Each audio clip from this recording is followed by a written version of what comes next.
এই কাছে থাকা টেলিস্ক্রিন পর্যন্ত কর্মদিবসের শুরুতে উইনস্টনের বুক ভরা দীর্ঘশ্বাস আটকাতে পারল না। সেই স্পিকরাইট যন্ত্রটি কাছে টেনে মাউথপিস থেকে ধুলো ঝেড়ে নিল এবং চশমাটা পরে নিল। তারপর একটি নিউমেরিক টিউব থেকে 4টা ছেঁড়া কাগজের সিলিন্ডার ডেস্কের ডান পাশে টাঙাল।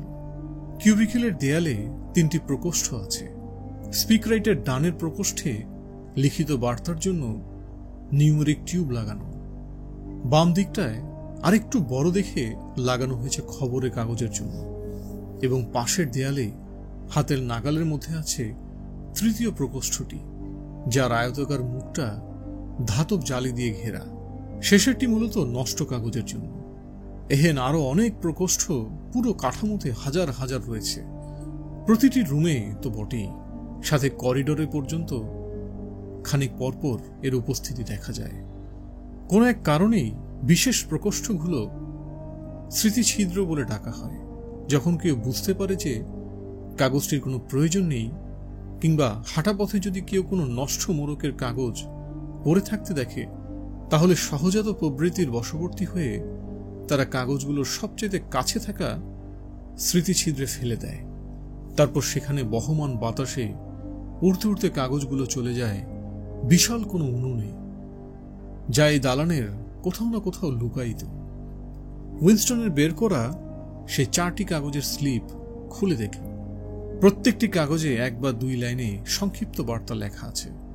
নিউজস্পিক ভাষায় তা তো বটেই, তবে সবচেয়ে বেশি নিউজস্পিক শব্দটাই ব্যবহার করা হয়েছে, যা সাধারণত মন্ত্রণালয়ের অভ্যন্তরীণ কাজে ব্যবহৃত হয়। সেখানে লিখা টাইমস 17/3/84 বিবি, বক্তৃতা, ভুল ছাপা, আফ্রিকা, সংশোধন। টাইমস 19/12/83, পূর্বাভাস 3 বাব 83 চতুর্থাংশ, মুদ্রণ প্রমাদ, যাচাই, বর্তমান সংস্করণ নিশ্চিতকরণ। তৃতীয়টি টাইমস 14/2/84, মিনি প্ল্যান্টি, ভুল উদ্ধৃতি, চকলেট, সংশোধন। চতুর্থটি টাইমস 3/12/83, বিবির দিবা, নির্দেশনার বিবরণী দ্বিগুণ খারাপ, উল্লেখিত অব্যক্তি, পুরোপুরি পুনর্লিখিত, উপর জমা নথিভুক্ত। ক্ষীণ সন্তুষ্টি নিয়ে উইনস্টন চতুর্থ বার্তাটি সরিয়ে রাখল। এটি সবচেয়ে গুরুত্বপূর্ণ এবং জটিল কাজ, তাই সব শেষে করাই শ্রেয়। বাকি 3টি বেশ গতানুগতিক কাজ, যদিও দ্বিতীয় বার্তাটির ক্ষেত্রে ক্লান্তিকর হতে পারে। দিন শেষে পরিসংখ্যানের তালিকা দেখার মতো বিরক্তিকর আর কি হতে পারে। উইনস্টন টেলিস্ক্রিনের পেছনের নাম্বারে ডায়াল করে দ্য টাইমসের প্রয়োজনীয় সংস্করণগুলো পাঠাতে বলল। খানিক পরেই বড় নিউমেরিক টিউব নিয়ে নেমে এলো কয়েকটি পত্রিকা। বার্তাগুলো মূলত বিশেষ কিছু প্রতিবেদন এবং নতুন অনুচ্ছেদের ব্যাপারে বলা হয়েছে, যা কিনা কোনো না কোনো কারণে পরিবর্তন করা প্রয়োজন, যদিও দাপ্তরিক ভাষায় একে বলে সংশোধন করা। যেমন দ্য টাইমসের 17 মার্চের সংস্করণে একটি প্রতিবেদন ছাপা হয়েছে, যেখানে বিগ ব্রাদার ভবিষ্যৎবাণী করেছিলেন যে দক্ষিণ ভারতে যুদ্ধাবস্থা শান্ত থাকবে এবং উত্তর আফ্রিকায় ইউরেশীয়রা হামলা করবে। কিন্তু বাস্তবে দেখা গেল ইউরেশীয় হায়ার কমান্ড উত্তর আফ্রিকা বাদ দিয়ে দক্ষিণ ভারতে হামলা করল। তাই এখন বিগ ব্রাদারের এই বক্তৃতার অনুচ্ছেদটি পুনরায় এমনভাবে লিখতে হবে যেন পড়ে মনে হয় তিনি আগে থেকেই সঠিক ভবিষ্যৎবাণী করতে পেরেছিলেন। আবার দ্য টাইমসের 19 ডিসেম্বরের সংখ্যায় প্রকাশিত 1983 সালের শেষ 3 মাসে বিভিন্ন শ্রেণীর ভোগ্যপণ্যের উৎপাদন নিয়ে সরকারি পূর্বাভাসের কথা ধরা যাক। এই 3 মাস আবার নবম 3 বছর মেয়াদী পরিকল্পনার ষষ্ঠ চতুর্থাংশ। আজকের সংস্করণেও প্রকৃত খাবারের বিবৃতি প্রকাশ পেয়েছে, যেখানে দেখা যাচ্ছে পূর্বাভাসে প্রত্যেকটি অংশ অনেক বড় বড় ভুল ছিল। উইনস্টনের কাজ হল পূর্বের পরিসংখ্যান সংশোধন করে পরের সংখ্যাগুলোর মধ্যে সামঞ্জস্যপূর্ণ করা। তৃতীয় বার্তাটি খুবই ছোট্ট একটি ভুলের কথা উল্লেখ আছে, যা ঠিক করতে মিনিট খানেকের বেশি লাগার কথা নয়। মাত্রই গেল ফেব্রুয়ারিতে প্রাচুর্য মন্ত্রণালয় থেকে একটি প্রতিশ্রুতি জারি করা হয়, দাপ্তরিক ভাষায় যাকে বলা হয় নিঃশর্ত অঙ্গীকারনামা। 1984 সালে চকলেটের রেশন কমানো হবে না, কিন্তু উইনস্টন ইতিমধ্যেই যেমনটা জানতে পেরেছে যে এই সপ্তাহের শেষে চকলেটের রেশন 30 গ্রাম থেকে 20 গ্রাম করা হবে। এখন শুধু মূল অঙ্গীকারনামা থেকে স্রেফ একটি সতর্কতা যুক্ত করে দিলেই হবে, যেখানে লেখা থাকবে এপ্রিল থেকে রেশন কমানোর প্রয়োজন হতে পারে। বার্তাগুলোর ঝামেলা মেটানো শেষ হতেই উইনস্টন স্পিক রিটেন যন্ত্রে লেখা সংশোধনগুলো দ্য টাইমসের যথাযথ সংস্করণের কপিগুলোর সাথে লাগিয়ে নিউমেরিক টেবিলে পাঠিয়ে দেয়, নিউমেটিক টিউবে পাঠিয়ে দেয়। তারপর প্রায় অবচেতন মনেই আসল বার্তা এবং নিজের লেখা চিরকুটগুলো হাতে মুড়ে সে ফেলে দেয় স্মৃতিচিত্রে, যেখানে কাগজগুলোর জন্য অপেক্ষা করে আগুনের শিখা। নিউমেটিক টিউবগুলো গলি তস্যগলি পেরিয়ে সেই গোপন কুঠুরিগুলোতে চলে যায়। সেখানে কি যে হয় তা উইনস্টন বিস্তারিত জানে না, তবে এই বিষয়ে তার ভাষা কিছু ধারণা আছে বটে। দ্য টাইমসের কোনো সংখ্যায় প্রয়োজনীয় সমস্ত সংশোধন একত্রিত করার পর তার সাথে সাথে পুনর্মুদ্রিত হয় এবং মূল কপিটি ধ্বংস করে দিয়ে সংশোধিত কপিটি করা হয় নথিভুক্ত। এই পদ্ধতিতে শুধু যে পত্রপত্রিকা সংশোধিত হয় তা কিন্তু না, বই, সাময়িকী, পুস্তিকা, পোস্টার, লিফলেট, ছায়াছবিতে ব্যবহৃত শব্দ, কার্টুন, ফটোগ্রাফ, এক কথায় রাজনৈতিক এবং মতাদর্শন ভিত্তিক যত ধরনের সাহিত্য এবং নথিপত্র থাকতে পারে তার কোনো কিছুই এই সংশোধনী থেকে বাদ যায় না। দিনের পর দিন, মিনিটের পর মিনিট ধরে অতীত হালনাগাদ হতেই থাকে। এভাবে পার্টির দেওয়া প্রতিটি ভবিষ্যৎবাণী ফলে যাওয়ার পক্ষে লেখ্য প্রমাণ থেকে যায়, আর সময়ের প্রয়োজনের বিরুদ্ধে যাওয়া প্রতিটি সংবাদের অনুচ্ছেদ কিংবা মতামত প্রকাশের মাধ্যমে মুছে ফেলা হয় চিরতরে। তাই দেখা যায় ইতিহাসের প্রতিটি অধ্যায়ে, প্রতিটি ক্ষণে ক্ষণে প্রয়োজন অনুযায়ী ঘষামজা করা হয়েছে, লেখা হয়েছে নতুন করে। অথচ একবার এই কাজটা হয়ে গেলে সেখানে যে জালিয়াতি করা হয়েছে তা প্রমাণেরও সুযোগ থাকে না। দলিল বিভাগের প্রতিটি শাখা আছে। উইনস্টন যেখানে কাজ করে তার চেয়েও বড়। এই শাখার কাজ হলো মুছে ফেলা কিংবা নিষিদ্ধ করার জন্য নির্ধারিত সকল বই, পত্র, পত্রিকা এবং অন্যান্য নথিপত্র সংগ্রহ করা হয়। দ্য টাইমসের এমন অনেক সংস্করণ আছে যা কিনা রাজনৈতিক পট পরিবর্তন কিংবা বিগ ব্রাদারের ভুলভাল ভবিষ্যৎবাণীর ফলে বারবার সংশোধন করা হয়েছে এবং সেসব আসল তারিখ সমেত থেকে নথিভুক্ত আছে। অথচ খুঁজতে গেলে দেখা যাবে এই কপিগুলোর সাথে অসামঞ্জস্যপূর্ণ হয় এমন কপির কোনো অস্তিত্ব পাওয়া যাচ্ছে না। অনেক বইও আছে যা বারবার জব্দ করে পুনরায় লেখা হয়েছে এবং বাজারে এত অকপটে ছাড়া হয়েছে যেন সেখানে কোনো পরিবর্তনই হয়নি। এমনকি উইনস্টন যে বার্তাগুলো পায়, যা কাজ শেষে ভস্ম করার জন্য ফেলে দেওয়া হয়, তাতেও কিন্তু কোনো জালিয়াতির চিহ্ন রাখা হয় না। সেখানে ভুল ত্রুটি, মুদ্রণ প্রমাদ বা ভুল উদ্ধৃতি এর মতো ছোট ছোট সংক্ষিপ্ত শব্দ উল্লেখ করে দেওয়া হয়, যা দেখে মনে হবে বিশুদ্ধতার খাতিরে এসব একটু একটু দরকার আর কি। উইনস্টন প্রাচুর্য মন্ত্রণালয়ের পরিসংখ্যানগুলো সংশোধন করতে করতে ভাবল, সত্যি বলতে পুরো পদ্ধতিটা আসলে ঠিক জালিয়াতিও না। এখানে স্রেফ একটা মিথ্যা দিয়ে অন্যগুলো ঢেকে দেওয়া হচ্ছে। যেসব বিষয়ে কাজ করা হয় তার সাথে বাস্তবতার কোনো সম্পর্ক থাকে না। সরাসরি মিথ্যা বললেও বাস্তবতার সাথে অন্তত একটা সংযোগ থাকে, এক্ষেত্রে তাও নেই। যেমন এসব পরিসংখ্যানের ধানাই পানাইয়ের পুরোটাই আসলে কাল্পনিক, এমনকি সংশোধন পর্যন্ত। বেশিরভাগ সময় দেখা যায় সংশোধিত সংখ্যাটি তাকে অনুমান করে বসাতে হচ্ছে। উদাহরণ হিসেবে এই প্রাচুর্য মন্ত্রণালয়ের ভবিষ্যৎবাণীরই কথা ধরা যাক। তারা আগে থেকে ঘোষণা দিয়েছিল যে এই 3 মাসে অন্তত 145 মিলিয়ন জুতো উৎপাদন হওয়ার কথা, অথচ প্রকৃত উৎপাদন ছিল 62 মিলিয়ন। উইনস্টন অবশ্য ভবিষ্যৎবাণীগুলোতে উল্লেখিত সংখ্যার বদলে 57 মিলিয়ন করে দিল, যেন মানুষকে বলা যায় যে ধারণার চেয়েও বেশি উৎপাদন হয়েছে। অথচ হোক সে 62 মিলিয়ন কিংবা 57 বা 145, এসবের সাথে বাস্তবতার কোনো সম্পর্ক নেই। এমনকি হতে পারে আসলে কোনো জুতা উৎপাদন হয়নি। কেউ জানে না যে কি পরিমাণ জুতো উৎপাদন হয়েছে। সত্যি বলতে এতে কেউ আগ্রহীও নয়। সবাই কাগজে কলমে জানবে যে অনেক জুতো উৎপাদন হয়েছে, অথচ প্রকৃতপক্ষে খতিয়ে দেখলে দেখা যাবে ওশেনিয়ার অর্ধেক মানুষের পায়ে কোনো জুতাই নেই। ছোট বড় নথিভুক্ত যে কোনো তথ্যের হলো এই অবস্থা। সবকিছু ধীরে ধীরে মিলিয়ে যাচ্ছে ছায়া জগতে। অবশেষে এখন এমন হাল হয়েছে যে সাল তারিখ নিয়েও মানুষের মাঝে আর কোনো নিশ্চয়তা নেই। উইনস্টন একবার রুম জুড়ে তাকালো। তার মুখোমুখি কিউবিকেলে বসে আছে ছিমছাম গরনের টিলরসন। সেই লোকটার চিবুকের দিকটা একটু কালো। সে কোলে খোলা পত্রিকা রেখে স্পিকারাইটের মাউস পিটটাকে মুখের খুব কাছে ধরে মনোযোগ দিয়ে কাজ করে চলেছে। সে এমনভাবে কথা বলছে যেন তার এই গোপন কথাগুলো আশেপাশের কেউ শুনতে না পায়। সহসা সে চোখ তুলে তাকালে উইনস্টনকে খেয়াল করল। পর মুহূর্তেই চশমার উপাস থেকে তার দিকে ছুটে এলো ক্রুদ্ধ দৃষ্টি। উইনস্টন টিলরসনকে সেভাবে চেনেন না এবং সে কি কাজ করে তাও জানেন না। দলিল বিভাগের কেউই নিজেদের কাজের ব্যাপারে খোলামেলা আলাপ করে না। জানালাবিহীন লম্বা এই হলে 2 সারি কিউবিকেলে কাগজের খসখস শব্দের মাঝে স্পিকারাইট যন্ত্রের মাউথপিসে বিড়বিড় করে চলা অধিকাংশ কর্মচারীর নামই জানেন না উইনস্টন।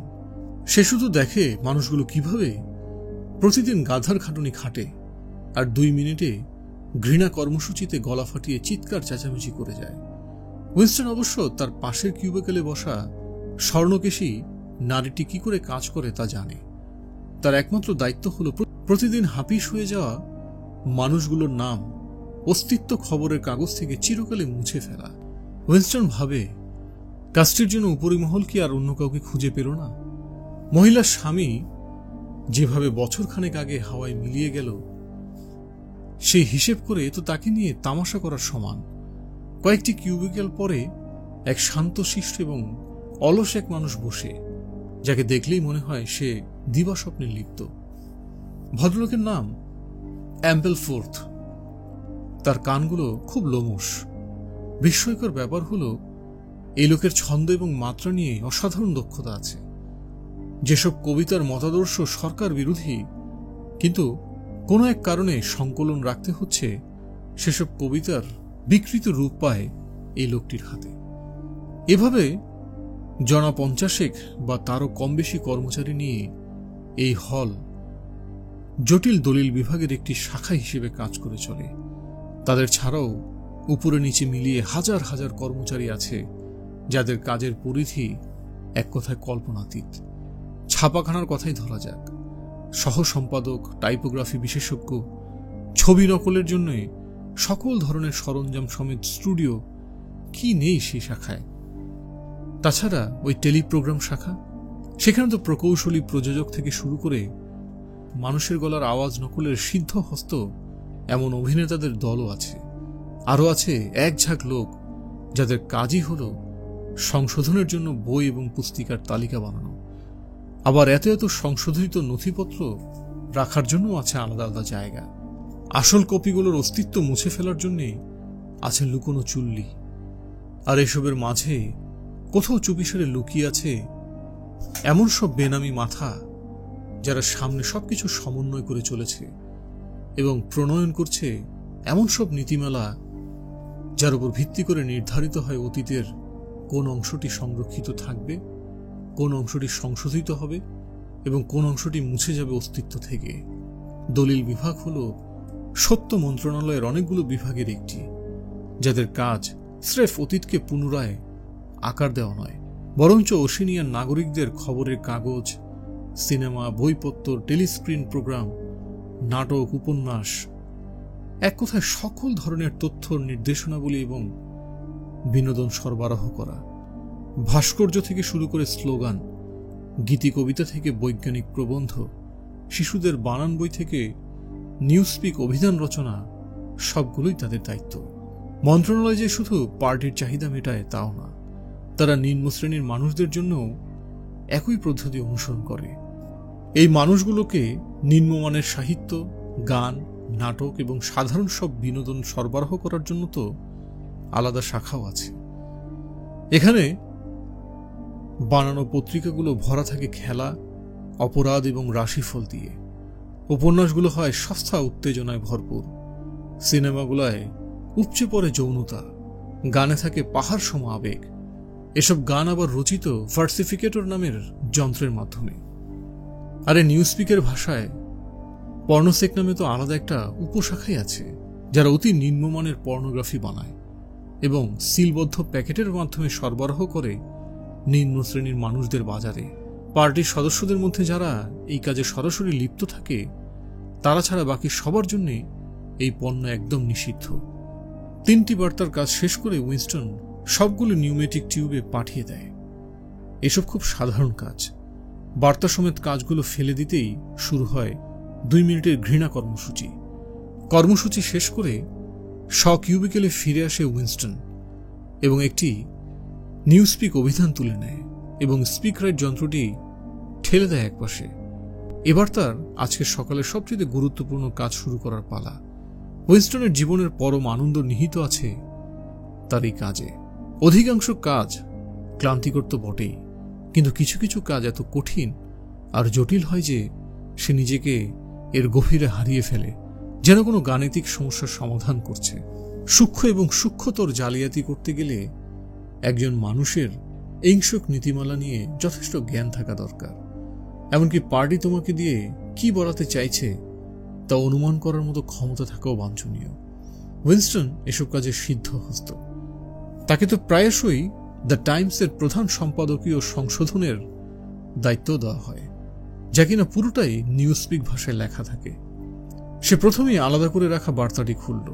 সেখানে লেখা আছে টাইমস 03/12/83, বিবির দিবা নির্দেশনার বিবরণী।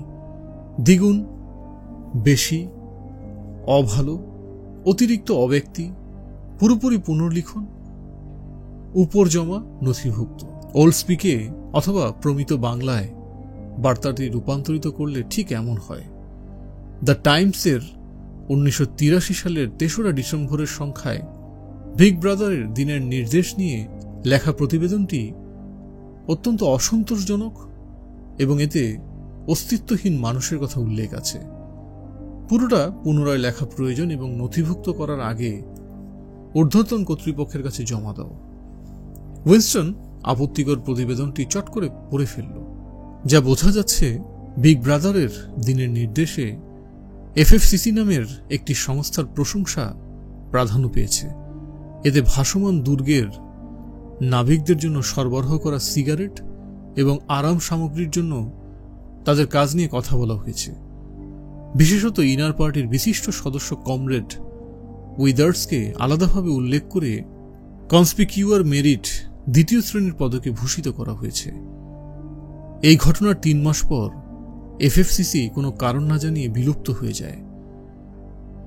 যে কেউ ধরে নিতে পারে যে উইদার্স এবং তার সহযোগীরা বর্তমানে সম্মাননা থেকে স্থলিত হয়েছে। তবে এই বিষয়ে কোথাও কোনো প্রেস বিজ্ঞপ্তি কিংবা টেলিস্ক্রিনে কোনো রিপোর্ট প্রকাশ করা হয়নি। খুব স্বাভাবিক ঘটনা। সাধারণত রাজনৈতিক অপরাধীদের কোনো বিচার হয় না কিংবা তাদের নিয়ে প্রকাশ্যের নিন্দা জানানো হয় না।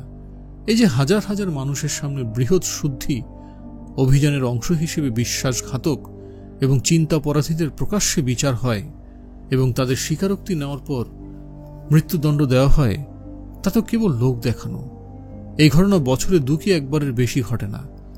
সাধারণত পার্টির নাখোশের কারণ হলে তারা সরাসরি গুম হয়ে যায় এবং তাদের কোনো হদিশ আর কখনো পাওয়া যায় না। তাদের সাথে যে কি হয়েছে সেই ব্যাপারেও তারা কিছু জানে না। কখনো কখনো হয়তো তারা বেঁচে থাকে। মা বাবার কথা বাদ দিলেও উইনস্টনের এমন আরও 30 জন পরিচিত আছে যারা এভাবে গুম হয়ে আর ফেরেনি। উইনস্টন পেপার ক্লিপ নিয়ে নাকে ঘষে যায়। মুখোমুখি কিউবিকেলে এখনো কমরেড টিলারসন স্পিক রাইটে মিনমিন করে কথা বলে চলেছে। মানুষটা এক লহমার জন্য মাথা তুলল। আবারও সেই চশমার ভেতর থেকে রোষাবেশে ভরা দৃষ্টিপাত। উইনস্টন ভাবে, কমরেড টিলরসনকেও কি তার মতো কোনো কাজ দেওয়া হয়েছে? হতে তো পারে। এমন জটিল কাজ নিশ্চয়ই কেউ একজনের ভরসা রাখবে না। আবার অন্যদিকে পুরো একটা কমিটিকে এই কাজ দেওয়া মানে এখানে যে জালিয়াতি হচ্ছে তা জানানো।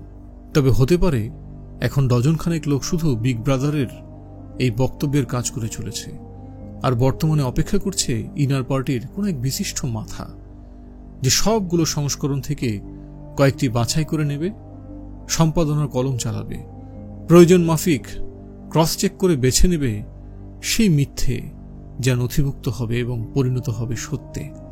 উইনস্টন জানে না কেন উইদার্সদের পরিণতি এমন হলো। হয়তো দুর্নীতির জন্য কিংবা অযোগ্যতার জন্য। হয়তো বিগ ব্রাদার স্রেফ তার বিখ্যাত অধস্তনকে সরিয়ে দিয়েছে।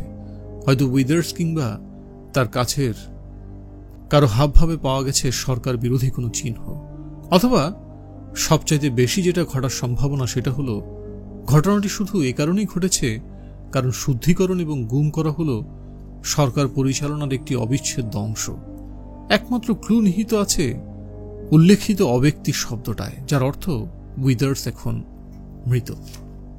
সাধারণত গ্রেফতার করা হলে এই ধরনের শব্দ ব্যবহার করা হয় না, কারণ গ্রেফতারের ক্ষেত্রে মৃত্যুদণ্ড কার্যকরের আগেই প্রায়শই কয়েদিকে ছেড়ে দেওয়া হয় 1 কি 2 বছর স্বাধীনতা উপভোগ করতে দেওয়ার জন্য। খুব কম ঘটে এমন যখন সবার কাছে মৃত মানুষটা হুট করে এক গণবিচারে হাজির হয়ে 100-200 মানুষকে অভিযুক্ত করে এবং হারিয়ে যায়। খুব কম ঘটেছে এমন যখন সবার কাছে মৃত মানুষটা হুট করে এক গণবিচারে হাজির হয়ে 100-200 মানুষকে অভিযুক্ত করে এবং হারিয়ে যায়। তবে এবার চিরদিনের জন্য উইদার্স অবশ্য ইতিমধ্যে অব্যক্তি হয়ে গেছে। তার কোনো অস্তিত্ব নেই, তার কোনো অস্তিত্ব ছিলই না। উইনস্টন সিদ্ধান্ত নিল যে এখানে শুধু বিগ ব্রাদারের বক্তব্যের মূল ভাবটা পাল্টালে হবে না, বরঞ্চ এমন একটা বিষয়ের সাথে জুড়ে দিতে হবে যা আসল ঘটনার সাথে মোটেই সম্পর্কিত নয়। সে পুরো বক্তব্যের সাথে বিশ্বাসঘাতক এবং চিন্তাপরাধীদের প্রতি নিন্দা জুড়ে দিতে পারে, কিন্তু তা বড্ড বেশি সাধারণ হয়ে যায়। আবার এখানে কোনো যুদ্ধ বিজয় ঘোষণা কিংবা নবম তৃতীয় বছর মেয়াদী পরিকল্পনার অতিরিক্ত উৎপাদন নিয়ে প্রশংসা করতে গেলে পুরোটা জটিল হয়ে যাবে। এখানে এমন কিছু দরকার যার পুরোটা কাল্পনিক। সহসা তার সম্প্রতি যুদ্ধে শহীদ হওয়া কমরেড ওগালভির কথা মনে পড়ে গেল। বিগ ব্রাদার প্রায়শই তার দিনের নির্দেশ পার্টির অতি সাধারণ সদস্যকে স্মরণ করতে উৎসর্গ করে থাকে, তার জীবন মৃত্যু তুলে ধরে উদাহরণ হিসেবে। আজ তাহলে তার কমরেড ওগালভিকে নিয়ে লেখা উচিত। এটা সত্য যে কমরেড ওগালভি বলতে আদতে কোনো ব্যক্তি নেই, তবে কিছু ছাপা কাগজে নাম আর মিথ্যা ছবি দিলেই তাকে জনমানবের মনে জীবিত করা সম্ভব। উইনস্টন ক্ষণিকের জন্য ভেবে স্পিকারের যন্ত্রটি কাছে টেনে নিল এবং বিগ ব্রাদারের চিরচেনা বাচনভঙ্গিতে কথা বলতে শুরু করল। এটা এমন একটি বাচনভঙ্গি যাতে সামরিক এবং রাজনৈতিক হাবভাব দুটোই জড়িত, কারণ কৌশলটা খুব সহজ, নিজে প্রশ্ন করে নিজেই তার উত্তর দেওয়া। তো আমরা এখান থেকে কি শিখলাম কমরেড? আমরা শিখলাম এমন কিছু যা আসলে ইংশকের মৌলিক নীতিরও একটি, আর তা হলো ইত্যাদি ইত্যাদি। এটা সহজেই অনুকরণীয়। কমরেড ওগালভির বয়স যখন 3, তিনি প্রথম ড্রাম, একটি সাবমেশিন গান এবং খেলনার হেলিকপ্টার ছাড়া বাকি সব খেলনা ছুঁড়ে ফেলেন। 6 বছর বয়সে তাকে বিশেষ আইনে নির্ধারিত বয়সের 1 বছর আগেই গোয়েন্দাতে নিযুক্ত করা হয়। 9 বছর বয়সে তিনি দলের নেতৃত্ব দেন। 11 বছর বয়সে তিনি তার মামার কিছু কথাবার্তা শুনে অপরাধী প্রবৃত্তির মনে হয় থট পুলিশের হাতে মামাকে তুলে দেন। 17 বছর বয়সে তিনি জুনিয়র এন্টি সেক্স লীগের জেলা সংগঠকের দায়িত্ব পালন করেন। 19 বছর বয়সে তিনি এমন একটি হ্যান্ড গ্রেনেড বানান যা শান্তি মন্ত্রণালয় থেকে অনুমোদন পায় এবং এর প্রথম ব্যবহারেই একসাথে 31 ইউরেশীয় কয়েদি মারা যায়। 23 বছর বয়সে দায়িত্বরত অবস্থায় তিনি গত হন। তিনি ভারতীয় মহাসাগরের উপর খুবই গুরুত্বপূর্ণ সংবাদ নিয়ে উড়ে চলেছিলেন। ঠিক তখন তার পিছনে শত্রুর জেট প্লেন।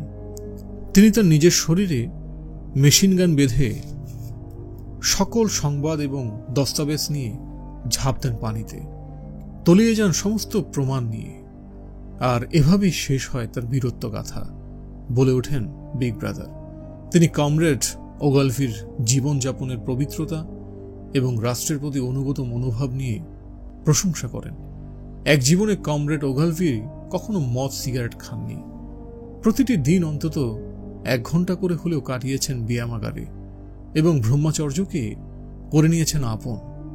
তার কাছে বিয়ে এবং পরিবার হল দেশ এবং রাষ্ট্রের প্রতি 24 ঘন্টা অনুগত জীবনে পিছুটান এবং বাধা। তিনি হরদম ইংশকের নীতিমালা নিয়ে কথা বলতেন। তার জীবনের লক্ষ্যই ছিল ইউরেশীয় সামরিক শক্তিকে ধূলিসাৎ করা এবং একইভাবে গুপ্তচর নাশকতাকারী চিন্তা অপরাধী এবং সব বিশ্বাসঘাতককে নির্মূল করা। উইনস্টন কমরেড ওগালভিকে কনসপিকিউয়ার মেরিট পদকে ভূষিত করবে কি করবে না তা ভাবল। পরে অপ্রয়োজনীয় ক্রস চেকের ঝাঁকি ঝামেলার কথা ভেবে চিন্তাটা বাদ দিল। আবারও তার মুখোমুখি কিউবিকেলে চোখ পড়ল। তার কেন যেন মনে হচ্ছে এই টিলারসনও আসলে একই বিষয়ে কাজ করছে। কার কাজ যে অবশেষে বেছে নেওয়া হবে তা জানার কোনো উপায় নেই। তবে সে এতটুকু বিশ্বাস করে যে শেষ পর্যন্ত তার কাজই বেছে নেওয়া হবে। 1 ঘন্টা আগে কল্পিত কমরেড ওগালভি এখন সত্য। তার কাছে একটা জিনিস খুব কৌতূহল উদ্দীপক লাগলো। এখানে মৃত মানুষকে সৃষ্টি করা যায়, জীবিতকে না। কমরেড ওগালভি বর্তমানে যার কোনো অস্তিত্ব কখনোই ছিল না, এখন অতীতে তার অস্তিত্ব আছে। আর যখন সবাই একবার এই জাল নথির কথা ভুলে যাবে, তখন তার অস্তিত্ব এই একই প্রমাণের ভিত্তিতে বাস্তব হয়ে উঠবে, শার্লামেন কিংবা জুলিয়াস সিজারের মতো। পাতাল ঘরে নিচু ছাদওয়ালা ক্যান্টিনে দুপুরের খাবারের লম্বা লাইনটি স্লথের গতিতে এগিয়ে চলেছে। রুমটা গিজগিজ করছে মানুষে, কোলাহলে মাথা ঝাঁঝা করছে। কাউন্টারে জালির ওপাশ থেকে আসছে ধাতব মিশ্রিত স্টুর টক ঘ্রাণ। তবে তা ভিক্টোরিজ দিনের ঘ্রাণকে প্রশমিত করতে পারছে না। রুমের একদম ওপাশে আছে ছোট্ট সুরিখানা, দেয়ালে ক্ষুদ্র একটি ছিদ্র। সেদিক দিয়ে 10 সেন্টের বিনিময়ে নেওয়া যায় জিনের বড় এক ঢোক। ওই মানুষটাকে তো খুঁজছিলাম। উইনস্টনের পেছন থেকে একটি আওয়াজ এলো। সে ফিরে তাকালো। পেছনে তার এক সিমি নামের বন্ধু দাঁড়িয়ে আছে। সে গবেষণা বিভাগে কাজ করে। অবশ্য বন্ধু শব্দটা উপযুক্ত হবে কিনা সে ঠিক জানে না। আজকাল তো মানুষের বন্ধু থাকে না, থাকে কমরেড। যদিও কিছু কিছু কমরেড থাকে যাদের সঙ্গ অন্যদের চেয়ে একটু বেশি ভালো লাগে। সিমি একজন ভাষাতত্ত্ববিদ, নিউজপিক ভাষায় বিশেষজ্ঞ।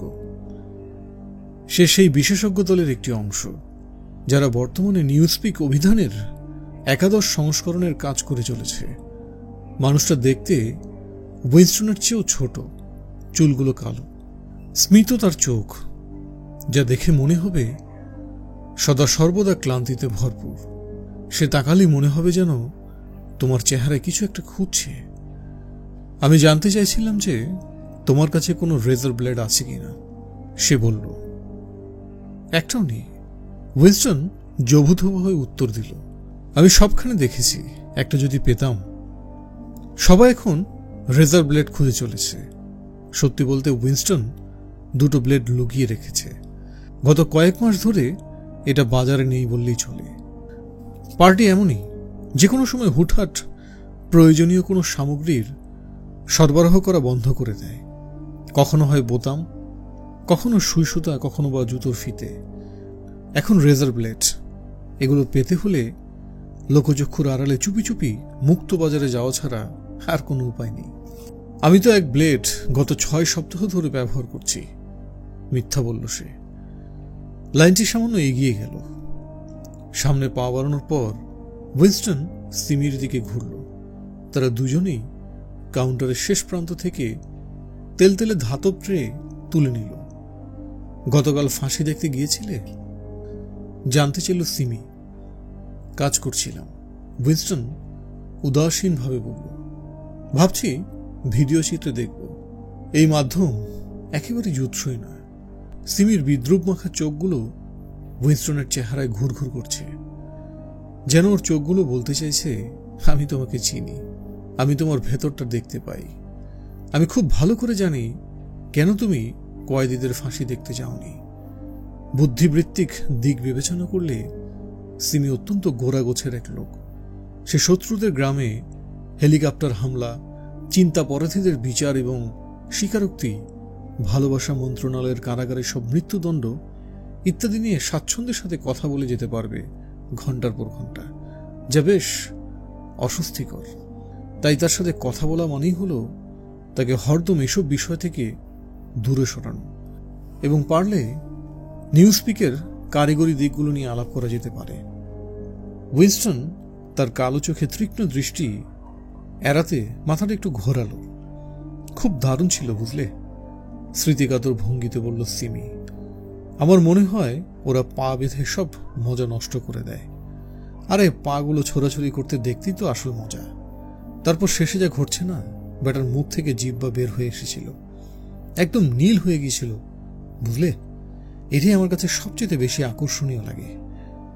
পরের জন চামচ হাতে সাদা অ্যাপ্রন পরা প্রৌঢ় লোকটি চেঁচিয়ে উঠল। উইনস্টন এবং সিমি নিজেদের ট্রেগুলো জালির নিচ থেকে ঠেলে দিল। উভয়কেই দেওয়া হলো নির্ধারিত দুপুরের খাবার। এক ধাতব পেয়ালা ভর্তি ধূসর গোলাপি স্টু, এক টুকরো পাউরুটি, এক টুকরো পনির, এক মুখ দুধ ছাড়া ভিক্টরি কফি, আর একটা স্যাকারিন ট্যাবলেট। ওদিকে টেলিস্ক্রিনের নিচে একটা টেবিল আছে, বলল সিমি। চলো আগে জিন নিয়ে নিই। তাদেরকে হাতল ছাড়া চায়না মগে করে জিন দেওয়া হলো। তারা ভিড়ভাট্টার ফাঁক দিয়ে হেঁটে হেঁটে এগিয়ে গেল কাঙ্ক্ষিত ধাতব টেবিলে। টেবিলের এক কোনায় কিছু স্টু পরে থকথক করছে, দেখে লাগছে যেন বমি করেছে কেউ। উইনস্টন জিনের মগটা নিয়ে প্রস্তুতি নিতে লম্বা একটা শ্বাস নিল, তারপর এক ঢোকে পুরোটা ঢেলে দিল গলার ভেতর। চোখ দিয়ে বেরিয়ে আসা পানি মুছতে মুছতেই তার মনে হলো পেটটা ক্ষুধায় চোচো করছে। উইনস্টন জলদি স্টু খাওয়া শুরু করে। এতে ভাসমান গোলাপি রঙের টুকরোগুলো হয়তো মাংসের তৈরি। চুর পেয়ালা শেষ হওয়ার আগ মুহূর্ত পর্যন্ত তারা দুজনের কেউই টুস শব্দটি করেনি। উইনস্টনের বাম দিকে একটু পেছনে এক টেবিলে কেউ যেন অনবরত কথা বলেই চলেছে। তার বিরামহীন বীরবিরানি যেন হাঁসের প্যাক প্যাক প্যাক প্যাক শব্দের মতো মনে হচ্ছে। এমনকি এই রুমের কোলাহল ছাপিয়েও যেন কানে লাগছে সে শব্দ। অভিধানের কাজ কেমন চলছে? হই হল্লার মাঝে গলা উঁচিয়ে জানতে চাইল উইনস্টন। ধীর, আমি বিশেষণ নিয়ে কাজ করছি। সত্যি বলতে চমৎকার। নিউজপিকের কথা বলায় তার চোখগুলো চকচক করে উঠছে। সে পেয়ালাটি একপাশে সরিয়ে রেখে পাউরুটির টুকরোটি এক হাতে তুলে নিল এবং অন্য হাতে পনিরের টুকরোটি নিয়ে সামনে ঝুঁকল, যেন চেঁচিয়ে কথা বলতে না হয়। একাদশ সংস্করণটি আপাতত চূড়ান্ত হতে চলেছে। আমরা ভাষাকে চূড়ান্ত আকার দিচ্ছি। একবার আকার দেওয়া সম্পন্ন হলে কেউ আর অন্য কোনো ভাষাতে কথা বলবে না। তোমাদের সবাইকে নতুন করে শিখতে হবে। তোমরা হয়তো ভাবো যে আমাদের কাজই হলো নতুন নতুন শব্দ বানানো, কিন্তু ব্যাপারটা মোটেও এরকম না। আমরা শব্দ ধ্বংস করছি প্রতিদিন, শত শত সহস্র। আমরা ভাষাকে কেটে টুকরো টুকরো করছি। একাদশ সংস্করণে থাকা প্রতিটি শব্দ 2050 সাল পর্যন্ত বহাল তবিয়াতে প্রাসঙ্গিক থাকবে। সে ক্ষুধার্ত হায়নার মতো পাউরুটির টুকরো মুখে নিয়ে স্কুল শিক্ষকের মতো কথা বলে চলল। তার চিকন কালো মুখটা প্রাণবন্ত হয়ে উঠেছে। চোখগুলো বিদ্রুপ রাখা ভাব হারিয়ে জুলজুল করছে। শব্দ ধ্বংস করার মাঝে অসাধারণ একটা ব্যাপার আছে। হ্যাঁ, ক্রিয়া এবং বিশেষণগুলোর বেশ বড় বড় ক্ষতি হতো, তবে একই সাথে শত শত বিশেষ্য থেকেও আমাদের মুক্তি মিলেছে। শুধু সমার্থক শব্দ না, বিপরীত শব্দও বাদ যাওয়ার তালিকা আছে। মানে তুমি বলো, এমন শব্দ থাকার মানে কি যা কিনা আরেকটা শব্দের বিপরীত মাত্র? শব্দের মধ্যেই তো এর বিপরীত অর্থ নিহিত।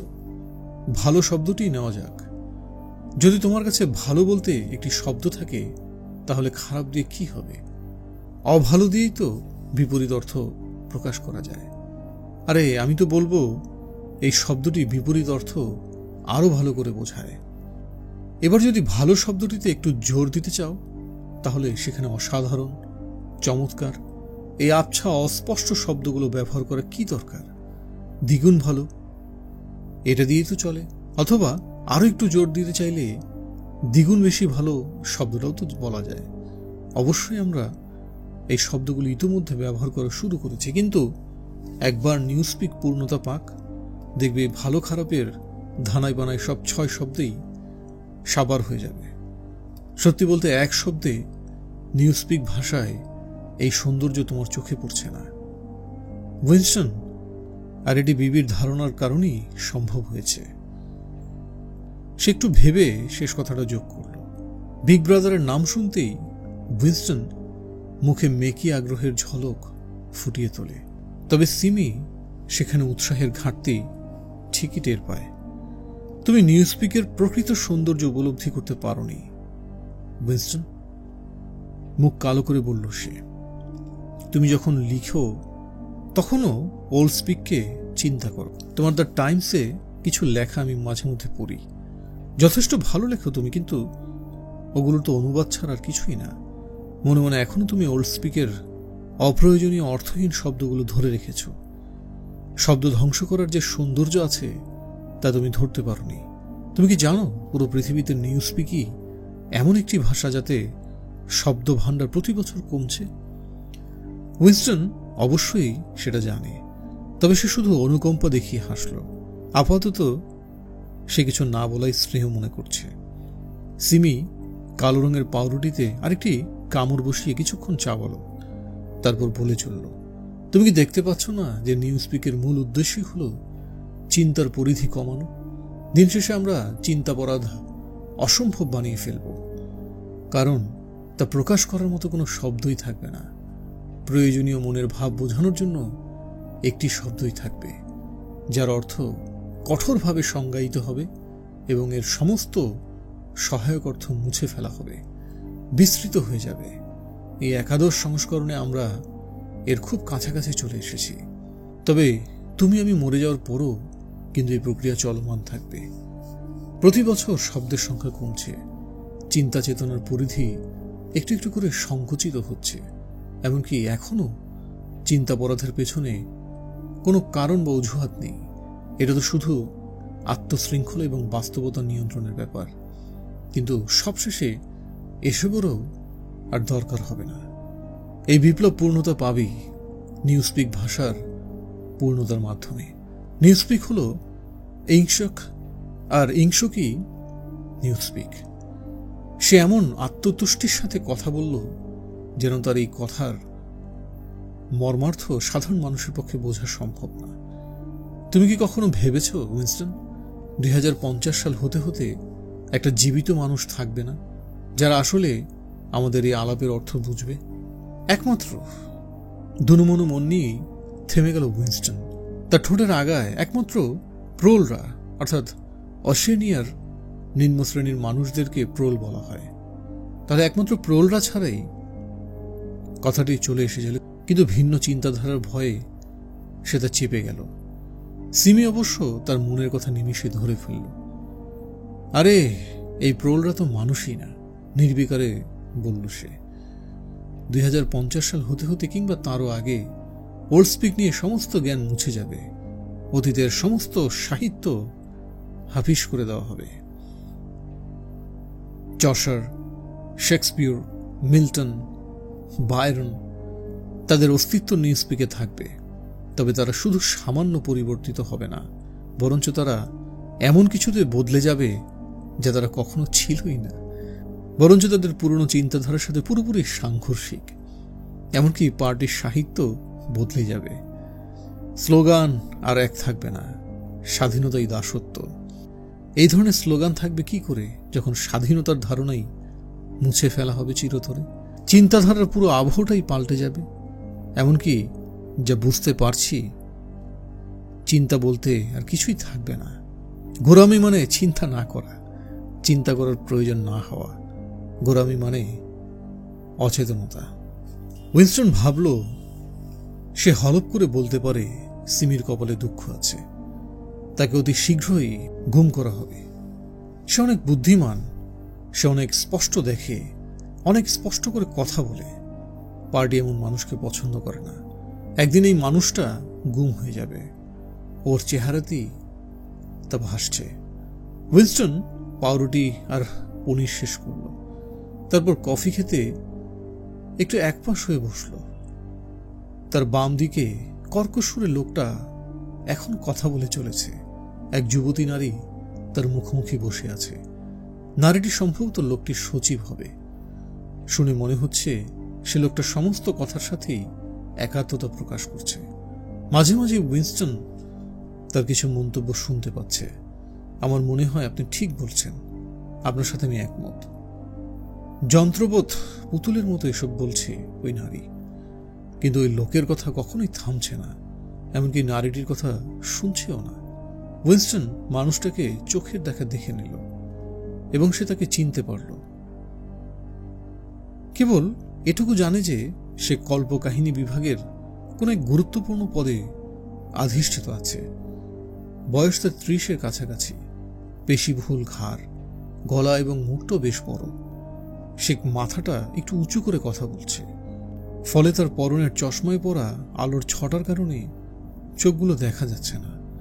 উইনস্টনের মনে হলো সেখানে দুটো ফাঁকা গহ্বর আছে এবং চোখের পরিবর্তে তার উপর বসিয়ে দেওয়া হয়েছে চকচকে ডিস্ক। সবচেয়ে বাজে বিষয় হলো লোকটার মুখ দিয়ে বের হওয়া বিরামহীন বাক্যালাপের একটি শব্দ বোঝা যাচ্ছে না।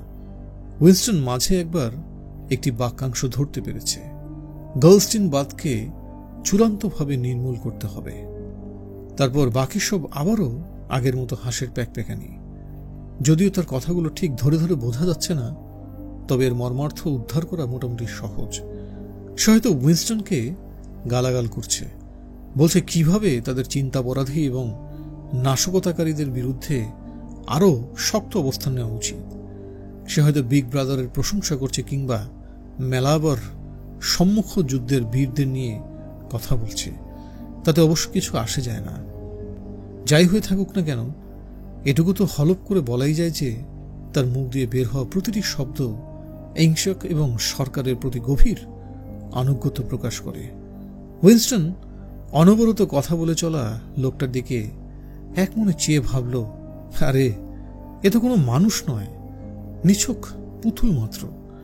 এর মস্তিষ্ক কথা বলছে না, স্রেফ ষড়যন্ত্র দিয়ে আওয়াজ বের হচ্ছে। তার মুখ দিয়ে বেরিয়ে আসা প্রতিটি বাক্য কিছু শব্দের সমষ্টি হলেও তার আসলে কোনো অর্থ নেই। এসব আসলে অবচেতনতায় উচ্চারিত হইহল্লা, একদম হাঁসের প্যাকপ্যাক ডাকের মতো। সিমি ক্ষণিকের জন্য চুপ হয়ে যায়, আনমনে চামচ দিয়ে স্টুর ঘাটাঘাটি করে। পেছনে সে টেবিল থেকে অনবরত প্যাকপ্যাকানি চলতেই থাকে। চারপাশের হল্লা ছাপিয়ে তা ওদের কানে খোঁচা মেরে যায়। নিউজপিকের ভাষায় একটি শব্দ আছে, সিমি বলে ওঠে। জানি না কখনো শুনেছে কিনা, হাঁস কথা, মানে হাঁসের মতো কথা বলা। এই শব্দটা বেশ কৌতূহলোদ্দীপক। এর দুটো পরস্পর বিরোধী অর্থ আছে। যখন তুমি শব্দটি শত্রুর উদ্দেশ্যে ব্যবহার করবে তখন তা গালাগাল বোঝাবে, আবার যখন এমন কারো উদ্দেশ্যে ব্যবহার করবে যার সাথে তুমি একমত, তখন তার অর্থ হয়ে যাবে প্রশংসা। উইনস্টন ভাবল, সিমি যে গুম হয়ে যাবে তাতে কোনো সন্দেহ নেই, যদিও মানুষটা তাকে খুব একটা পছন্দ করেও না। যদিও কোনো চিহ্ন দেখলেই সে তাকে সবার আগে চিন্তাপরাধী হিসেবে থট পুলিশের কাছে ধরিয়ে দেবে। তবুও তার গুম হয়ে যাওয়ার কথা ভাবতে গিয়ে উইনস্টনের মন একটু খারাপ হয়ে গেল। সিমির মধ্যে কিছু সমস্যা আছে, এমন কিছু বিষয় ওর মাঝে উপস্থিত যা পরবর্তীতে ওর কপালে বিপদ ডেকে আনতে পারে। বিচক্ষণ না থাকা, হরদম উদাসীন হওয়া এবং চারদিকে সবকিছু সম্পর্কে যথেষ্ট নির্বোধ আচরণ করা। সিমিকে ঠিক গোঁড়ামি মুক্ত বলা যায় না। সে ইংসকের নীতিমালার বিশ্বাস করে, বিগ ব্রাদারের পূজা করে, যুদ্ধ বিজয়ে উল্লাস করে, সরকার বিরোধীদেরকে ঘৃণা করে, যেন তেন ভাবে না, একদম মনে প্রাণে ঘৃণা করে। সে এমন সব খবর রাখে যাতে পার্টির সাধারণ সদস্যরা একেবারেই আগ্রহী নয়, অথচ তাও ওকে দেখে মনে কেমন সন্দেহ জাগে প্রত্যেকবার। ও এমন কিছু কথা বলে যা না বলাই শ্রেয়। অনেক বেশি বই পড়া ওর অভ্যেস। তার উপর আছে এই চিত্রকর এবং গায়ক গায়িকাদের ডেরা, চেস্টনাট ট্রি ক্যাফেতে নিয়মিত যাওয়া। এমন না যে দাপ্তরিকভাবে ওই ক্যাফেতে যাওয়া নিষিদ্ধ, এমনকি অলিখিত কোনো নিয়মও নেই, তাও সবাই ক্যাফেটাকে যথেষ্ট এড়িয়ে যেতে চায়। বলা হয়ে থাকে পার্টির পুরনো সব নিষিদ্ধ বড় বড় নেতারা শুদ্ধিকরণের শিকার হওয়ার পূর্বে এখানে আড্ডায় আসর জমাত। এমনকি অনেকে নাকি বছর 10 আগে স্বয়ং গোল্ডস্টিনকেও এখানে দেখেছে। সিমির পরিণতি অনুমান করা খুব কঠিন কিছু নয়, অথচ তাও সিমি যদি এক লহমার জন্য উইনস্টনের মনোভাব এবং চিন্তাধারা টের পায়, তাহলে থট পুলিশের কাছে ধরিয়ে দিতে দ্বিতীয়বার ভাববে না সে। শুধু সিমি না, তার জায়গায় অন্য কেউ থাকলেও একই কাজ করত। দিন শেষে এখানে টিকতে হলে উদ্দীপনা দেখালেই চলে না। যেখানে গোরামি মানেই অচেতনতা, সেখানে মন থেকে আসলেই সবকিছুর ব্যাপারে নির্বোধ না হলে টিকে থাকা অসম্ভব। সিমি মাথা তুলে তাকালো। পার্সনস আসছে। ও এমনভাবে কথাটা বলল যেন বোঝাচ্ছে, দেখো দেখো উল্লুক আসছে। পার্সনস হলো উইনস্টনের ভিক্টোরি ম্যানশনের সেই প্রতিবেশী। গোলগাল মাঝারি আকারের মানুষটা খুব প্রাণবন্ত ভঙ্গিতে ভিড়ভাট্টা কাটিয়ে এগিয়ে আসছে। বয়স 35, অথচ এখনই ঘাড়ে কোমরে থলথলে চর্বি জমিয়ে ফেলেছে সেই লোকটা। তবুও চালচলন দেখে সর্বদা বাল্যসুলভ লাগে। মনে হয় একটা ছোট্ট ছেলে যেন দুম করে বড় হয়ে গেছে। এমনকি তার পরনের আলখাল্লা দেখেও, শার্ট প্যান্ট এবং ধূসর রঙা শার্ট পরা, গলায় গোয়েন্দার লাল রুমাল পেঁচানো বালকের কথা না ভেবে থাকা যায় না। চলে আসে মনে, তাকে কল্পনা করলে শুধু শার্ট প্যান্টের নিচের থলথলে চর্বিযুক্ত হাঁটু আর শার্টে গুটিয়ে রাখা হাতা দিয়ে বেরিয়ে আসা মোটা হাতগুলোর কথা মনে আসে। পার্সনস অবশ্য কোনো কমিউনিটি হাইক কিংবা অন্য কোনো শারীরিক কার্যকলাপে জড়িত আছে। এমন কর্মসূচি পেলেই শার্ট প্যান্ট পরার সুযোগ হাতছাড়া করে না। হ্যালো হ্যালো, সে উৎসাহ নিয়ে তাদের দুজনকে অভিবাদন জানিয়ে টেবিলে বসল। তার গা থেকে ঘামের দুর্গন্ধ আসছে, ঘামে থকথক করছে লালাফ মুখটা। এই মানুষটা প্রচুর ঘামে। কমিউনিটি সেন্টারে খালি টেবিলে টেনিসের সাথে সাথে হাতল দেখেই বোঝা যায় যেখানে খানিক আগে পার্সনস খেলা করে গেছে। সিমি ইতিমধ্যেই একটি কাগজ বের করে তাতে থাকা দীর্ঘ কলামটা মনোযোগ দিয়ে পড়তে শুরু করেছে। তার আঙুলের ফাঁকে আছে কালি পেন্সিল। দেখো দেখো, এই ভর দুপুরে খাবারের বিরতিতেও কাজ করছে। উইনস্টনকে কোনো দিয়ে খোঁচা মেরে বলল পার্সনস, খুব মনোযোগ। হ্যাঁ, কি এমন পড়ছো বন্ধু? আশা করছি আমার মতো মানুষদের জন্য অনেক কঠিন কিছু। স্মিথ, বন্ধু, এবার আমি এখানে কেন এসেছি তা তোমাকে বলি। তুমি কিন্তু আমাকে চাঁদা দিতে ভুলে গেছো। কিসের চাঁদা? উইনস্টনের হাত সহজাত প্রবৃত্তির বশবর্তী হয়ে নিজেই পকেটে চলে যায়। সাধারণত একজন কর্মচারীর বেতনের 1/4 চলে যায় স্বেচ্ছাসেবী কর্মীদের নানা কর্মসূচির চাঁদা দিতে গিয়ে। এত আয়োজন হয় যে হিসাব রাখা মুশকিল হয়ে যায়। আরে ঘৃণা সপ্তাহের জন্য রে বাবা, তুমি জানোই তো বাড়ি বাড়ি গিয়ে তহবিল সংগ্রহ করা হচ্ছে। আমাদের এলাকার দায়িত্ব আমাকে দেওয়া হয়েছে। আমরা ভালো কিছু করার সর্বোচ্চ চেষ্টা করছি। পরে গিয়ে যদি দেখো রাস্তার পতাকা সব ভিক্টোরি ম্যানশন থেকে বড়, তখন কিন্তু আবার আমাকে দোষারোপ করো না। তুমি বলেছিলে $2 দেবে। উইনস্টন পকেট থেকে চিড়ে চ্যাপটা 2টা মলিন নোট বের করে দিল। পার্সনস তা নিয়ে সাথে সাথে টুকে রাখলো নোটবুকে। প্রাতিষ্ঠানিক শিক্ষা না থাকলেও সে মোটামুটি হিসাব নিকাশ পারে। যা হোক বন্ধু আমার, আমি শুনেছি আমার ছোট ব্যাটারিটা নাকি কাল তোমাকে গুলতি দিয়ে আঘাত করেছে। একদম ঝেড়ে দিয়েছি, বুঝলে? এমনকি বলে দিয়েছি যে যদি আর এমন কখনো করে তাহলে গুলতিটাকেই ফেলে দেব। আমার মনে হয় ফাঁসি দেখতে না যেতে পেরে ওদের মন খারাপ হয়েছিল, বলল উইনস্টন। তা বুঝেছি, মানে এটি তো বোঝা যায় যে ওরা ঠিক পথে আছে, তাই না? এক একটা যা দুষ্ট আর বদমাশ হয়েছে, কিন্তু তার আগ্রহ দেখো, সারাক্ষণ শুধু গোয়েন্দা আর যুদ্ধ নিয়ে ভাবে। তুমি জানো সেদিন আমার মেয়েটা কি করেছে? শনিবার ওদের দল বার্কামস্টেডে হাইকিংয়ে গিয়েছিল। সেখানে থেকে আমার মেয়ে তার 2 বন্ধুকে দিয়ে আলাদা করে এক লোকের পিছু নেয়। গোটা 2 ঘন্টা ধরে ওর লোকটাকে অনুসরণ করল। জঙ্গল দিয়ে হেঁটে হেঁটে যখন অ্যামারশেমে পৌঁছায় তখন টহলদারি পুলিশের কাছে ধরিয়ে দেয়। ওরা এমন কেন করল? একটু চমকে গিয়ে জানতে চাইল উইনস্টন। পালস গর্বের সাথে বলল, আমার মেয়ে বুঝতে পেরেছিল যে ওই লোক শত্রুপক্ষের কোনো গুপ্তচর হবে, হয়তো প্যারাশুট দিয়ে দুম করে নেমেছিল। কিন্তু বন্ধু, মূল বিষয়টা হলো, তোমার কি মনে হয় আমার মেয়ে কেন ওই লোকটাকে সন্দেহ করেছে? ও খেয়াল করেছে লোকটা অদ্ভুত জুতো পরেছিল, এমন জুতো নাকি ও আশেপাশে কখনো দেখেনি। তো ওর সাথে সাথে বুঝে ফেলেছে যে এই লোক বিদেশি। মোটে 7 বছর বয়স হলেও আমার মেয়ে অনেক বুদ্ধিমতী। কি বলো?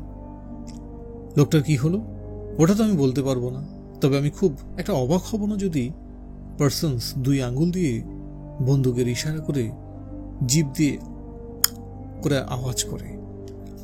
ভালো, আনমনে বলে উঠল সিমি। সে এখনো কাগজটা পড়ে যাচ্ছে। তা বটে, কোনো ঝুঁকি নেওয়া উচিত নয়, জোর দিয়ে বলল উইনস্টন।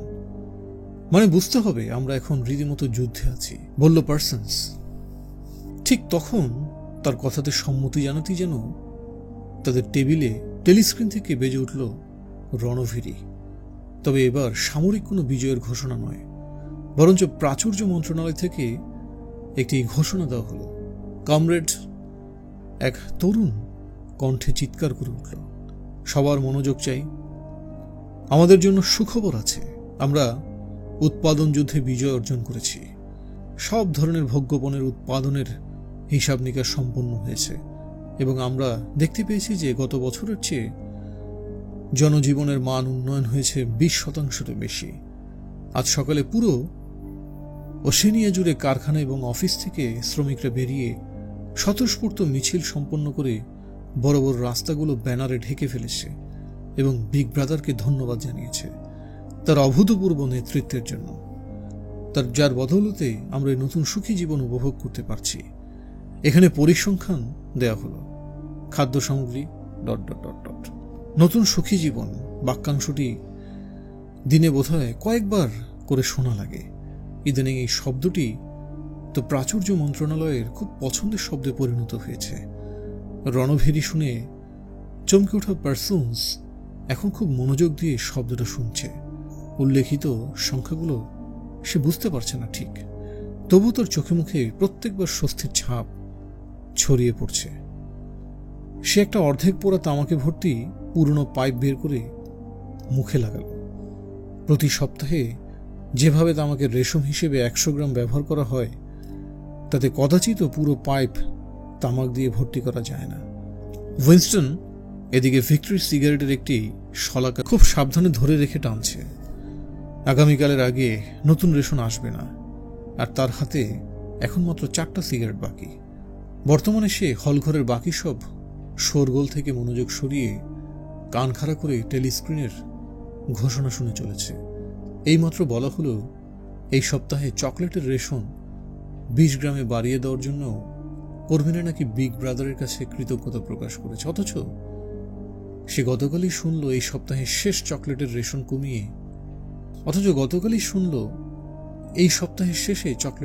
কমিয়ে 20 গ্রাম করা হয়েছে। 24 ঘন্টা। এই 24 ঘন্টায় মানুষ এত বড় একটা জালিয়াতি গিলে ফেলবে? আসলেই হ্যাঁ, তেমনটাই হলো। নির্বোধ প্রাণীর মতো মেনে নিল পার্সনস। এমনকি পেছনে বসে প্যাক করে চলা লোকটা খুব সহোৎসাহে তা মেনে নিল।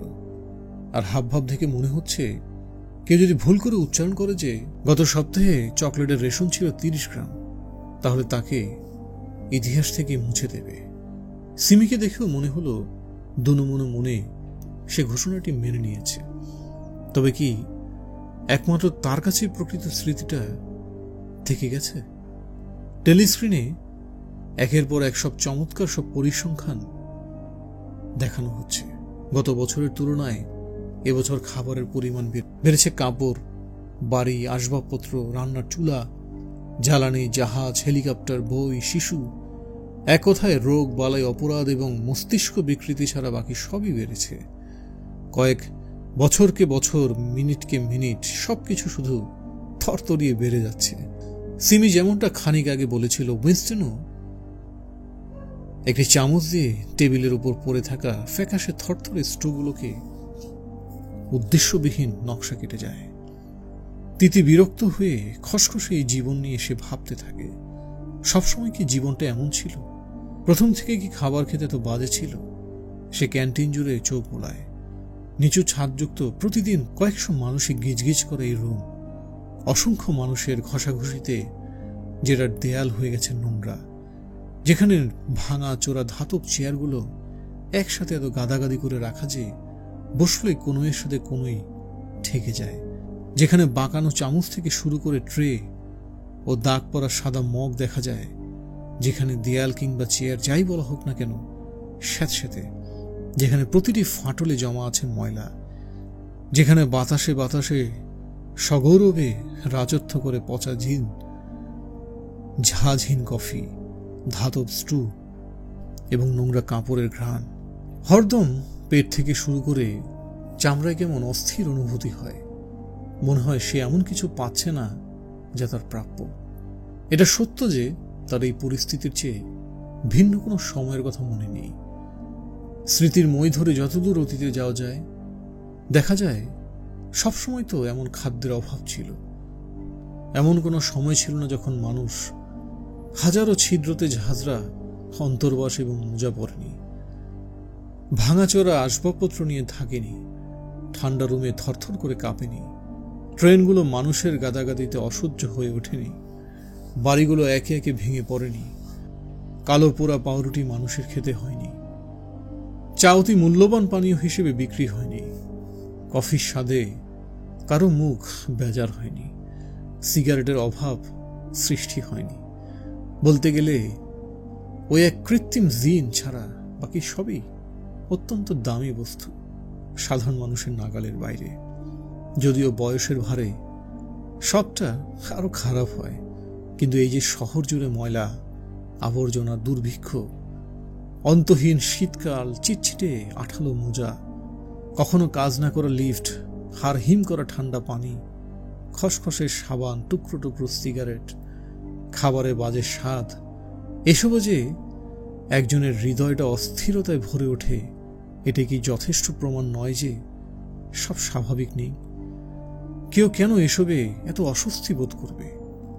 কারো কেন এসব অসহ্য লাগবে যদি না তার এমন কোনো অতীতের কথা মনে থাকে যা ছিল এই বর্তমানের চেয়ে সম্পূর্ণ ভিন্ন? উইনস্টন আবারও রুম জুড়ে দৃষ্টি ছড়িয়ে দেয়। সবাই দেখতে বাজে, এমনকি তারা যদি নীল রঙা এই আলখাল্লা ছাড়া অন্য কিছুও পরে, তাও তাদের ঠিক ততটাই বাজে লাগবে। রুমের একদম ওপাশে এক গোলগাল ছোটখাটো লোক একা একা বসে কফি খাচ্ছে। তার ছোট ছোট সদা চঞ্চল চোখ খুঁটিয়ে যাচ্ছে সবাইকে। উইনস্টন মনে মনে এই ভেবে হেসে উঠল যে চারদিকে না তাকালে পার্টির ঘোষণা করা তথাকথিত আদর্শ মানুষে বিশ্বাস করা অত সহজ, অথচ আশেপাশে লম্বা পোক্ত পুরুষ কিংবা স্বর্ণকেশী খামখেয়ালি সুগঠিত বক্ষের অধিকারী সব তন্নি নারীদের সংখ্যা আছেই বা কতটুকু? এয়ারস্ট্রিপ 1-এ চোখ বোলালে দেখা যাবে তাদের চেয়ে কালোকেশী অসুন্দর মানুষের সংখ্যাই বেশি। এমনকি মন্ত্রণালয়েও এমন মোটাসোটা খর্বকায় মানুষের সংখ্যা দিন দিন বেড়ে চলেছে। ছোট ছোট পায়ে তড়িঘড়ি করে হাঁটা এই মানুষগুলো ফোলা গালের উপরিভাগে লুকোনো ক্ষীণকায় চোখগুলো হরদম কারো মাঝে রাষ্ট্রবিরোধী হাবভাব খুঁজে যায়। পার্টির অধীনে এই ধরনের মানুষের সংখ্যাই সবচেয়ে বেশি। প্রাচুর্য মন্ত্রণালয়ের ঘোষণা একটি রণভেরির মাধ্যমে শেষ হয়। সেই রণভেরি ধীরে ধীরে মিনমিনে সুরে পরিণত হয়ে একসময় হারিয়ে যায়।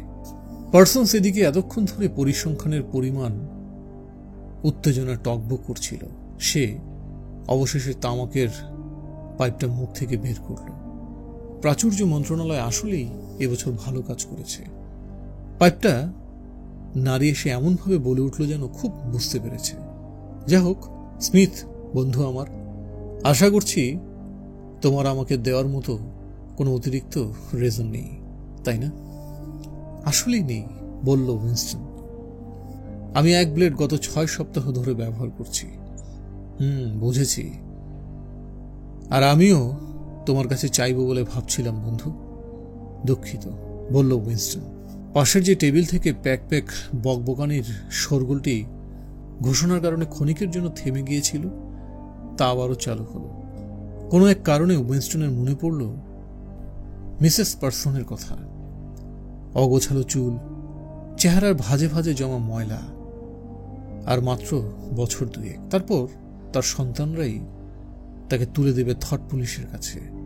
মিসেস পার্সন্স গুম হয়ে যাবে, সিমি হয়ে যাবে, উইনস্টন হয়ে যাবে, সাথে ওব্রায়ানও হবে না। শুধু পার্সন্স, ওই প্যাক করা প্রাণী কিংবা মন্ত্রণালয়ের গোলক ধাঁধায় ঘুরতে থাকা অসংখ্য গোলগাল খর্বকায় মানুষ। ওই কল্পকাহিনী বিভাগের কালো চুলের মেয়েটিও বহাল তবিয়াতে টিকে থাকবে। তার মনে হলো সে যেন বুঝতে পারছে কি থাকবে আর কি থাকবে না, অথচ তাও টিকে থাকার জন্য আসলে কি প্রয়োজন তাই সে জানে না। সেটাই তো সবচেয়ে বেশি মুশকিল। সহসা ভাবনা সমস্ত দেয়াল চট করে ভেঙে যায়। পাশের টেবিলের মেয়েটি একটু মাথা ঘুরিয়ে তার দিকে তাকিয়েছে। সে কৃষ্ণকেশী মেয়েটি, সে তার দিকে কৌতূহলী দৃষ্টিতে আর চোখে চেয়ে আছে। উইনস্টনের চোখ তার চোখে পড়তে মেরি চট করে চোখ সরিয়ে নিল। উইনস্টনের পিঠে টপটপ করে ঘাম গড়িয়ে পড়ে। তীব্র আতঙ্ক কাঁপিয়ে তোলে আগাপাশ তোলা। ভয়ের অনুভূতি প্রায় সাথে সাথে চলে গেলেও মনের খচখচানিটা থেকে যায়। মেয়েটা কি তাকিয়ে দেখছিল? কি কারণে তাকে মেয়েটা এমনভাবে অনুসরণ করছে? দুঃখজনক ব্যাপার হলো তার ঠিক মনে নেই সে টেবিলে আসার আগ থেকেই মেয়েটা কি টেবিলে ছিল নাকি পরে এসেছে। কিন্তু গতকালও যে মেয়েটা 2 মিনিটের ঘৃণা কর্মসূচিতে ঠিক তার পেছনে বসেছিল, দরকার তো ছিল না, অন্য জায়গাতে তো সে বসতে পারত। ব্যাপারটা এমন যেন মেয়েটা কাছে বসে খতিয়ে দেখতে চাইছিল যে সে আদতেও ঠিকঠাক চিৎকার চেঁচামেচি করছিল কিনা। আগের সেই ভাবনাটা আবারও ফিরে এলো। মেয়েটা হয়তো থট পুলিশের কোনো সদস্য না, কিন্তু সে যদি শখের বসে গুপ্তচর হয় তাও তো বিষয়টা অত্যন্ত ভয়ঙ্কর। উইনস্টন জানে না সে কতক্ষণ ধরে তার দিকে তাকিয়েছিল, হয়তো সর্বসাকুলে 5 মিনিট। এমনটা তো হতেই পারে যে এই ক্ষুদ্র সময়ে তার হাবভাব ঠিক ছিল না। কোলাহলে বা টেলিস্ক্রিনের দৃষ্টিসীমার থেকে এমনভাবে ভাবনায় মগ্ন হওয়া অত্যন্ত বিপজ্জনক। সামান্য এদিক ওদিক হলেই মানুষ ধরা খেয়ে যায়। হয়তো চিন্তায় গা কেঁপে ওঠা, আতঙ্কের ছাপ মুখে চেপে বসা, আনমনে বিড়বিড় করে চলা, অদ্ভুত হাবভাব যা দেখলে মনে হয় তুমি কিছু লুকোচ্ছ, তাহলে কিল্লা ফতে। যাই হয়ে যাক না কেন, চেহারায় অনুচিত অভিব্যক্তির ছাপ, যেমন বিজয়ের ঘোষণার সময় খুঁতখুঁতে মুখে বসে থাকা মানেই তো শাস্তিযোগ্য অপরাধ। নিউজ স্পিকের ভাষায় এই অপরাধের একটি নামও আছে, মুখাপরাধ। মেয়েটি মুখ ফিরিয়ে নেয়। হয়তো সে তাকে অনুসরণ করছে না, হয়তো টানা 2 দিন তার এইভাবে কাছাকাছি বসাটা সম্পূর্ণ কাকতালীয়। উইনস্টনের সিগারেট নিভে যায়। সে অতি সাবধানে তা টেবিলের কিনারায় রাখে। যদি ভেতরের তামাকগুলো রাখা যায় তাহলে সে কাজ শেষে ওটা আবার ধরাতে পারবে। হোক আগামী 3 দিনে তার জায়গা ভালোবাসা মন্ত্রণালয়ের কারাগারে, কিন্তু সিগারেট কখনো নষ্ট করা যাবে না। সিমি কাগজটা ভাঁজ করে পকেটে ঢুকিয়ে রাখলে পার্সন্স আবারও কথা বলা শুরু করল।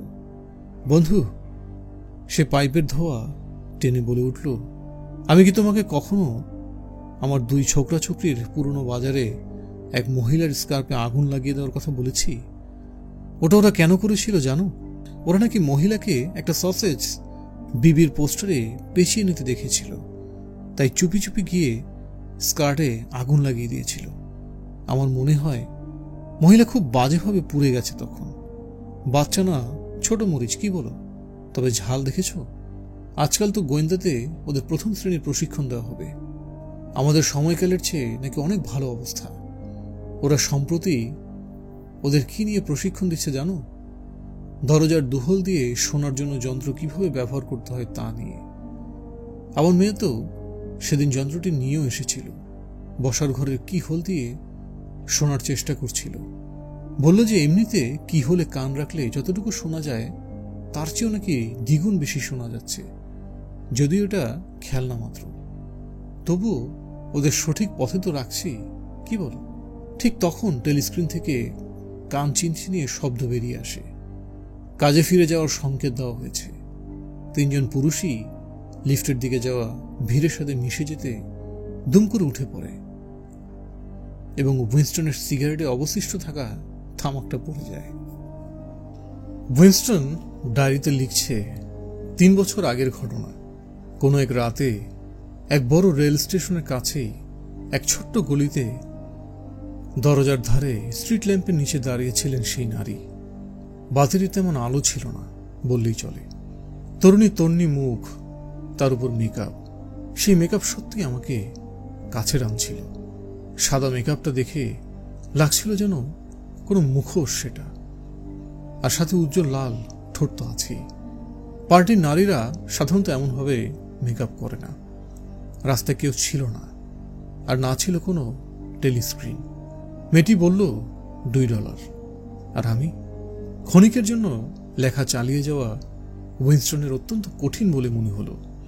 সে চোখ মুদে আঙুল দিয়ে চেপে ধরে চোখে ঘষা মাজা করল কয়েকবার, যেন বারবার ফিরে আসা স্মৃতি মুছে ফেলার চেষ্টা করছে। তার খুব ইচ্ছে করছে গলা ফাটিয়ে চিৎকার করতে, গালাগাল করতে। ইচ্ছে করছে দেয়ালে জোরে জোরে মাথা ঠুকতে, লাথি মেরে টেবিলটা ফেলে দিতে, দুয়ারটা জানালা দিয়ে ছুঁড়ে মারতে, অন্তত এমন কোনো সহিংস কিংবা বেদনাদায়ক কাজ করতে যার মাধ্যমে অন্তত বারংবার ফিরে আসা সেই স্মৃতিগুলো দূরে সরে যায়। স্নায়ুতন্ত্র হলো মানুষের সবচেয়ে বড় শত্রু। তার কারসাজিতে যে কোনো মুহূর্তেই হোক না কেন মনের চিন্তাগুলো কোনো না কোনো হাবভাবে ভর করে বেরিয়ে আসবেই। সহসা কয়েক সপ্তাহ আগে রাস্তায় হাঁটার সময় এক লোককে দেখার কথা তার মনে পড়ে গেল। একজন অতি সাধারণ পার্টির সদস্য। বয়স কত হবে তার? 35 থেকে 40 হয়তো, এর বেশি নয়। লম্বা তার গড়ন, লিকলিকে শরীর, হাতে ছিল ব্রিফকেস। তারা তখন কয়েক মিনিট দূরত্বে যখন লোকটার চেহারায় বাম পাশ দুম করে কেঁপে ওঠে। তারপর তারা যখন একে অপরকে অতিক্রম করে তখন আবারও একই ঘটনাটা ঘটে। একদম ক্যামেরার শাটারের মতো চট করে হয়ে যায় ব্যাপারটা। অবশ্যই এটা তার অভ্যেস হয়তো। উইনস্টনের মনে আছে তখন সে ভাবছিল বেচারার কপালে দুঃখ আছে। তার ভয়ঙ্কর ব্যাপার হলো পুরোটাই হয়তো ঘটে গেছে তার অবচেতনে। তবে সে সবচেয়ে বেশি ভয় পায় ঘুমের মধ্যে কথা বলাকে।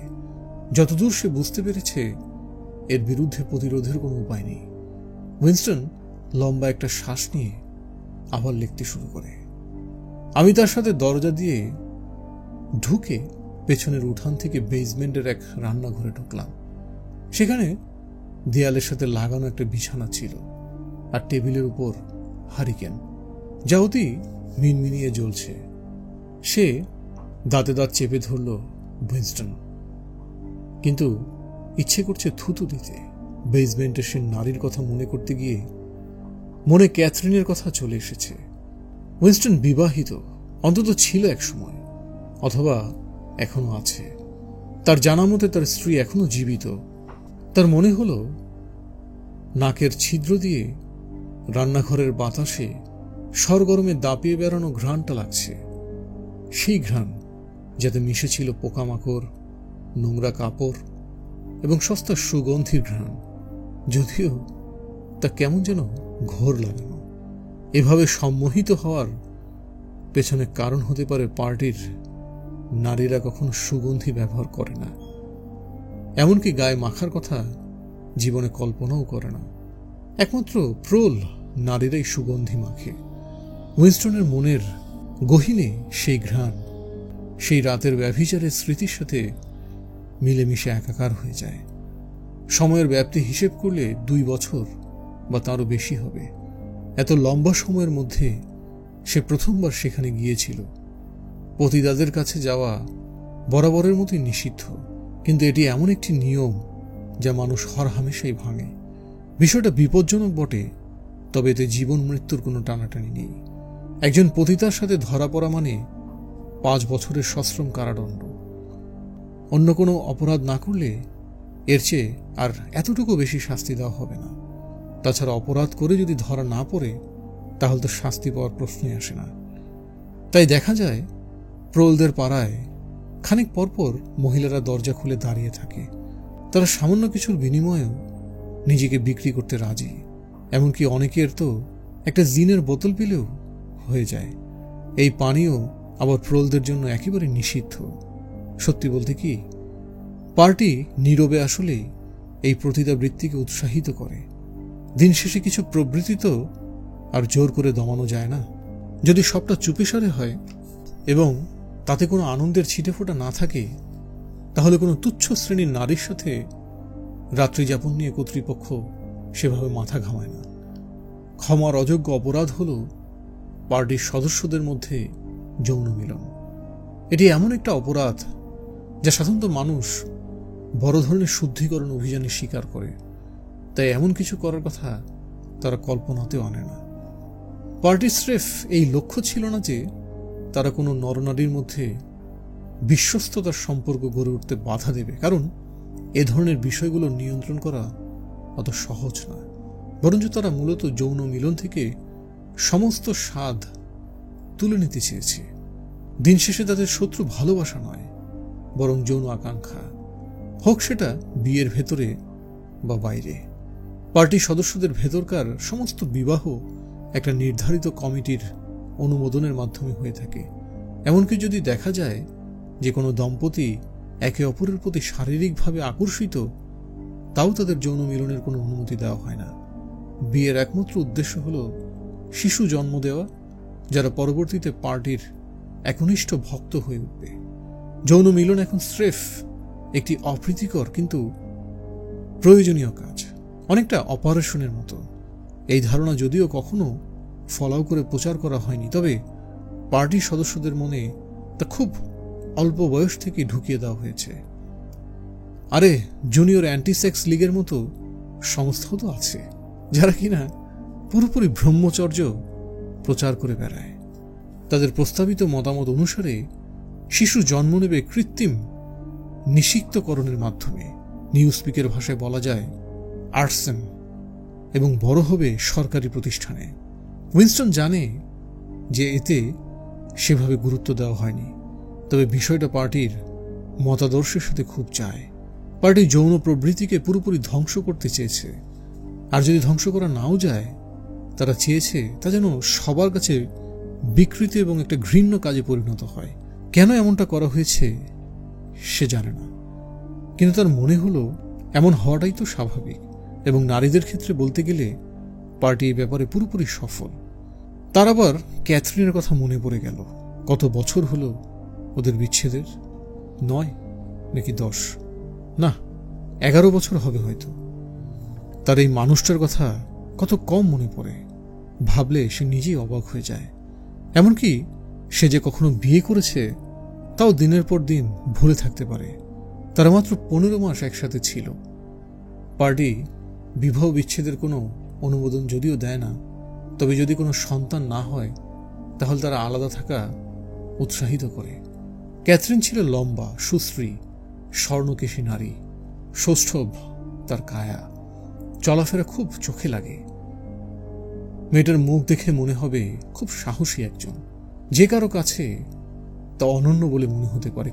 কিন্তু একমাত্র মানুষটার সাথে মেলামেশার পরেই বোঝা সম্ভব যে ওই মুখের পেছনে আসলে কিছুই নেই, পুরোটাই নিরেট ফাঁকা। বিয়ের একদম প্রথম দিনই উইনস্টন বুঝে গিয়েছিল যে এই মেয়েটির মতো নির্বোধ, বোকা এবং শূন্য মাথা আর একটি মানুষ এই পৃথিবীতে নেই। সম্ভবত সে কেবল এক নারীকে খুব কাছ থেকে দেখেছে বলে তার এমন লেগেছে। আসলে পার্টির প্রত্যেক নারী ক্যাথরিনের মতো।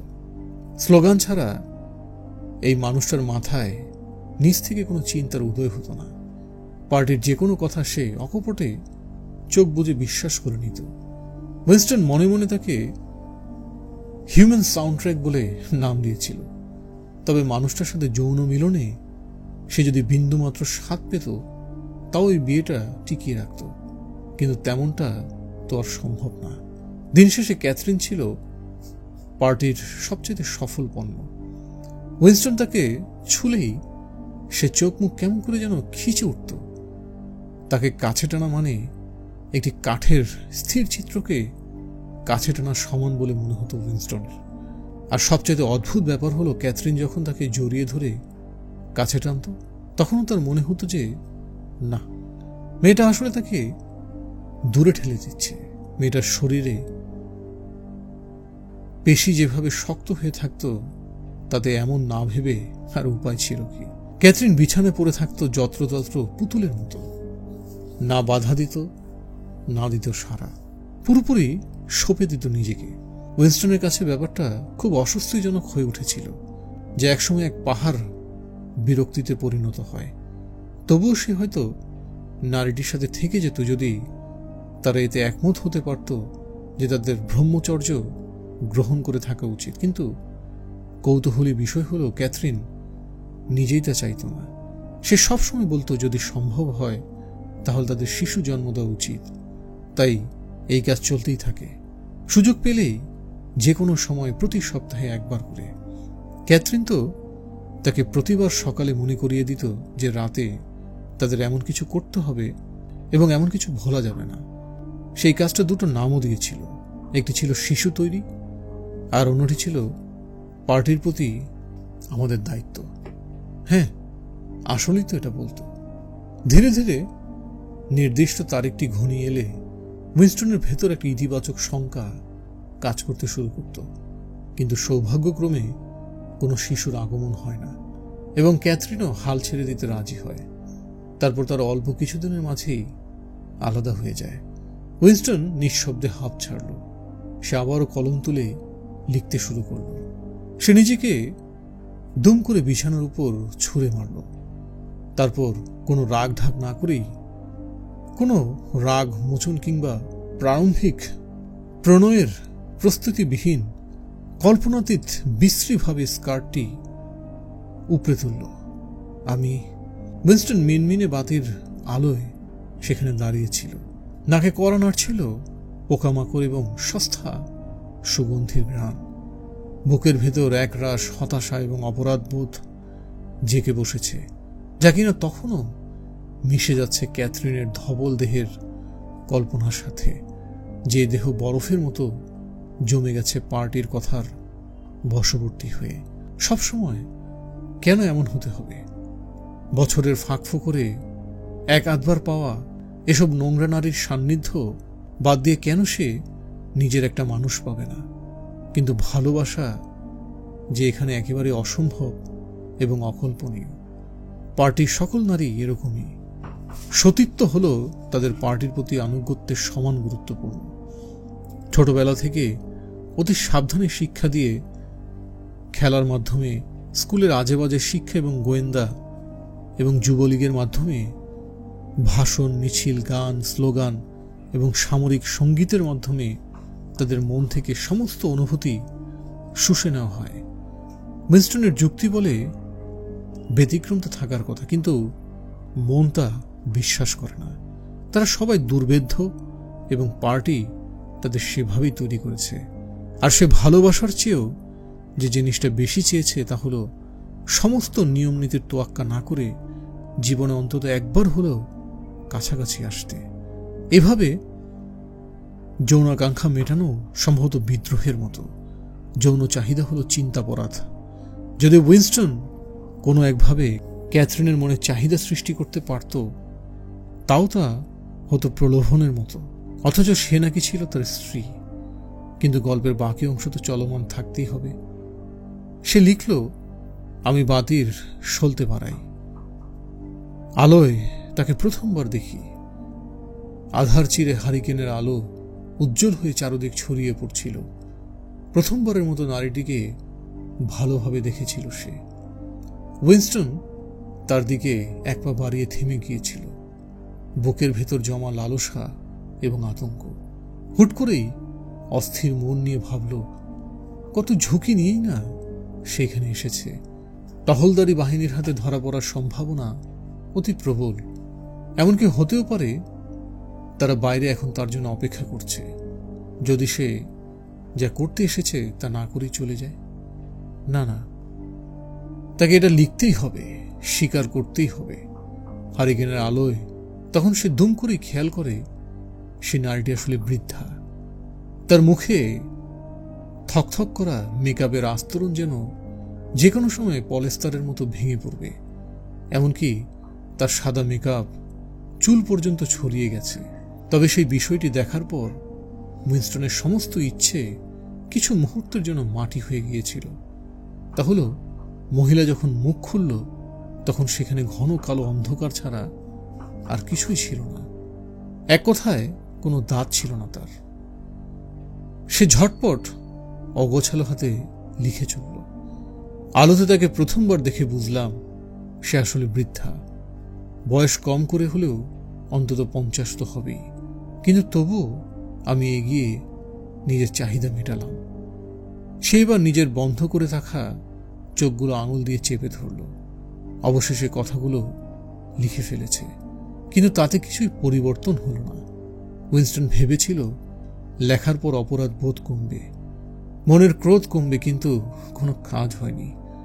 তার গলা ফাটিয়ে চিৎকার করে গালাগাল করার ইচ্ছে ঠিক আগের মতোই থেকে গেছে। যদি আশা বলতে কিছু থাকে তাহলে তো অবশ্যই প্রলদের মাঝে নিহত। কারণ গিজগিজ করে থাকা ওশেনিয়ার মোট জনসংখ্যার 85% ভাগিদার ওই জনগোষ্ঠী হতে পারে বুরুজের মতো বুক উঁচিয়ে দাঁড়িয়ে থাকা পার্টির মাজা ভেঙে দেওয়ার একমাত্র শক্তি। পার্টিকে ভেতর থেকে ভেঙে দেওয়া অসম্ভব। যদি শত্রু বলে কিছু থাকেও তবু তারা একে অপরকে চেনার কিংবা একসাথে হওয়ার কোনো সুযোগ নেই। ব্রাদারহুড নামের কল্পিত কিছু আদৌ যদি তৈরি হয়ে থাকে, তবু তারা যে 2 কি 3 জনের বেশি একসাথে হয়ে সরকারের বিরুদ্ধে কোনো মস্ত বড় ফন্দি আটবে সেই সুযোগও নেই। বিপ্লব এখন শুধু কিছু মানুষের মনের আকুতি, চোখের ভাষা এবং কালে ভদ্রে বিবর্ণ ফিসফাস। কিন্তু যদি প্রলদের কথা ধরা হয়, তাদের আসলে মস্ত বড় কোনো ফন্দির দরকার নেই। তাদের শুধু জেগে উঠে একবার নিজেদের শক্তি, ক্ষমতার পরিধি বোঝাতে হবে। যদি তারা আসলেই চাইতো তাহলে আগামীকাল সকালেই পার্টির গদি ধরে টান মেরে সমস্ত দুর্গ দেয়াল তছনছ করে দিতে পারত। আগে হোক বা পরে, নিশ্চয়ই তাদের মাঝে এমন পরিবর্তন আসবে। অথচ তবুও উইনস্টনের মনে আছে, একবার এক রাস্তা দিয়ে হাঁটার সময় কোনো এক জায়গা থেকে জনশয়েক মহিলার চিৎকারের আওয়াজ শোনা যায়। সম্ভবত কোন এক গলি থেকে এসেছিল। রাগ এবং হতাশা মেশানো গলায় তারা হৈ হৈ রই রই করে চিল্লাচ্ছিল, যেন বিপ্লবের দামামা বেজে উঠেছে। উইনস্টনের বুকটা এক লাফে আকাশে উঠতে চেয়েছিল যেন। অবশেষে শুরু হলো বটে। এই ভাবনায় তার সমস্ত শরীর কেঁপে ওঠে। বিপ্লব শুরু হয়ে গেছে। প্রলরা অবশেষে নেমে পড়েছে রাস্তায়। তারপর যখন সে শব্দের উৎস খুঁজে সেখানে গেল, দেখল 2 কি 300 মহিলা বাজারে এক দোকানের সামনে জড়ো হয়ে আছে। তাদের চেহারা এমন অবস্থা যেন তারা ডুবন্ত জাহাজের যাত্রী, কিন্তু তাদের সেই হতাশায় মাখা চিৎকার চেঁচামেচি আসলে নিজেদের মধ্যেই আটকে আছে। মূলত কোনো এক দোকানে সম্ভবত সসপ্যান বিক্রি হচ্ছিল। যদিও জিনিসগুলো বেঁকে যাওয়া এবং পুরনো, তবুও সেই নিম্ন শ্রেণীর এলাকায় রান্নার পাতিলের চাহিদার কোনো শেষ নেই। হুট করেই দোকানের মালামাল শেষ হয়ে যাওয়ায় এখন যেসব নারীরা সসপ্যান কিনতে সক্ষম হয়েছেন তাদের সাথেই বাকিদের লেগেছে ঝগড়া। দোকানে কেউ অবশ্য বাকিরা ছাড় দেয়নি।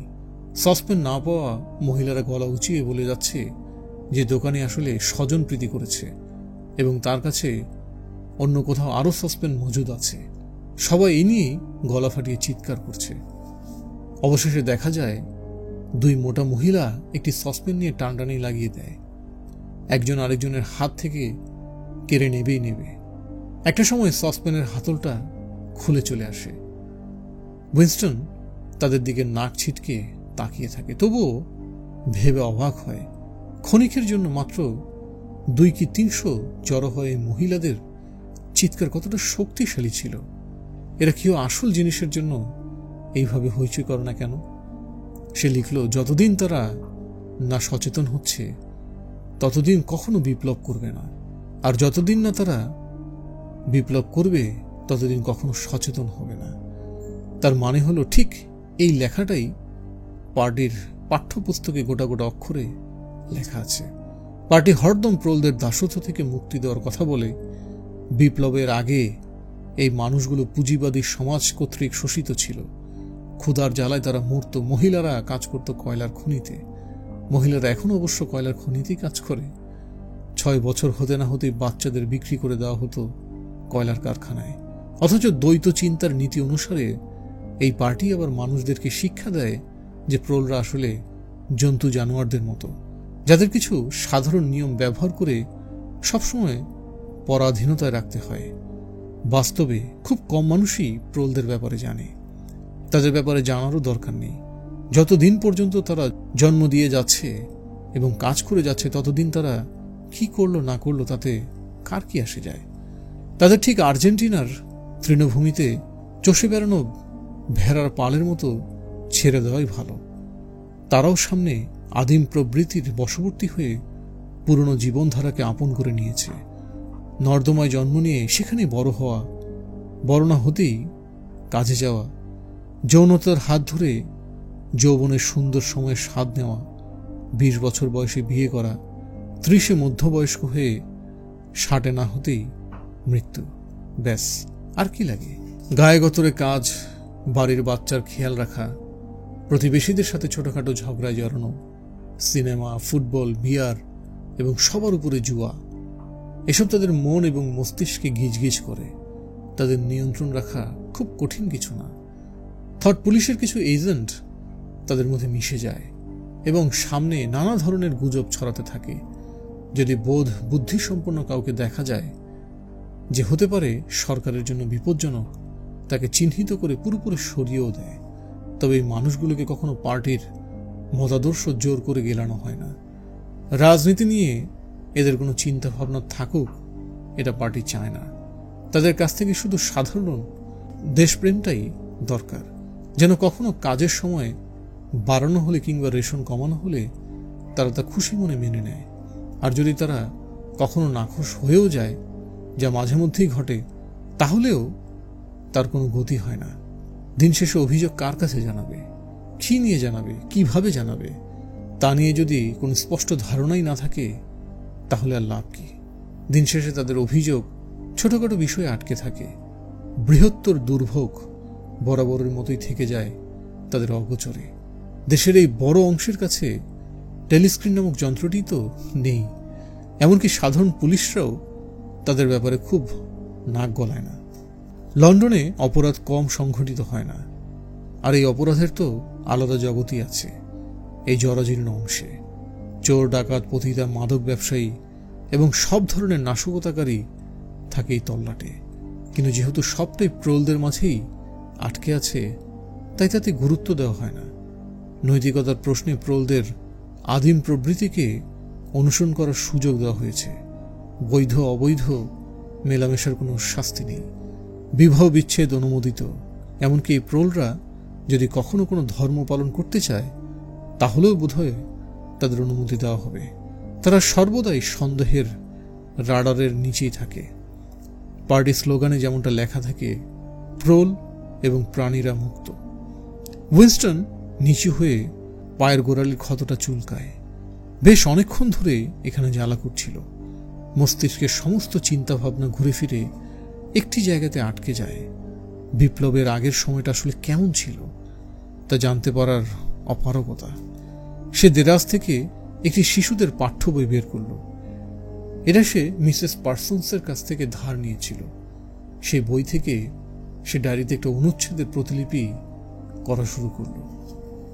সেখানে লেখা, মহামান্বিত বিপ্লবের আগে পুরনো দিনে আমাদের এই চিরচেনা লন্ডন এত সুন্দর ছিল না। অন্ধকারে ঘেরা একটি নোংরা এবং জঘন্য জায়গা ছিল। তখন সবার কাছে যথেষ্ট পরিমাণে খাদ্য ছিল না। শত সহস্র মানুষ খালি পায়ে হাঁটত। তাদের মাথার উপর কোনো ছাদ ছিল না। তোমাদের মতো ছেলেরা সৈনিক 12 ঘন্টা কাজ করত, যাদের নিষ্ঠুর মালিকেরা কাজের একটি ভুল পেলেই চাবুক মারত। তাদের খাবারের জন্য দেয়া হতো বাসি রুটি আর পানি। কিন্তু এত এত দারিদ্রতার মাঝেও কিছু কিছু অট্টালিকা সমান বাড়ি ছিল। সেখানে এমন সব ধনী মানুষ থাকত যাদের সেবা দাসী ছিল প্রায় 30-এর উপরে। এই ধনী মানুষদেরকে বলা হতো পুঁজিপতি। মোটা এবং অসুন্দর দেখতে এই মানুষগুলো কেমন ছিল যা তোমরা পরের পৃষ্ঠায় সংযুক্ত ছবিতে দেখতে পাবে। তোমরা দেখতে পাচ্ছ যে তার পরনে এক ধরনের আলখাল্লা, যা 2 দিক থেকে খোলা। তার এই কাপড়কে বলতো ফ্রক কোট। আর তার মাথায় একটি অদ্ভুত লম্বা সিলিন্ডারের মতো টুপি আছে, যাকে বলা হতো টপ হ্যাট। এটাই ছিল পুঁজিপতিদের পোশাক, যা আর কারো পরার অনুমতি ছিল না। এই পুঁজিপতিদের অধীনে ছিল সবকিছু এবং সবাই ছিল তাদের দাস।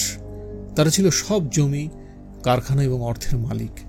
কেউ তাদের বিরোধিতা করলে বা অমান্য করলে তারা তাকে জেলে পাঠিয়ে দিত কিংবা চাকরি থেকে তাদের বরখাস্ত করে দিত, যেন তারা না খেয়ে মরে। সাধারণত মানুষেরা কথা বলতে গেলে তাদের সামনে জবুথবু হয়ে মাথা নিচু করে কথা বলতো এবং প্রতিটি লাইনে লাইনে জনাব বলে সম্বোধন করত। এই পুঁজিপতিদের প্রধানকে ডাকা হতো রাজা নামে, এবং বাকি আর কি লেখা থাকতে পারে তা উইনস্টন আন্দাজ করতে পারছে।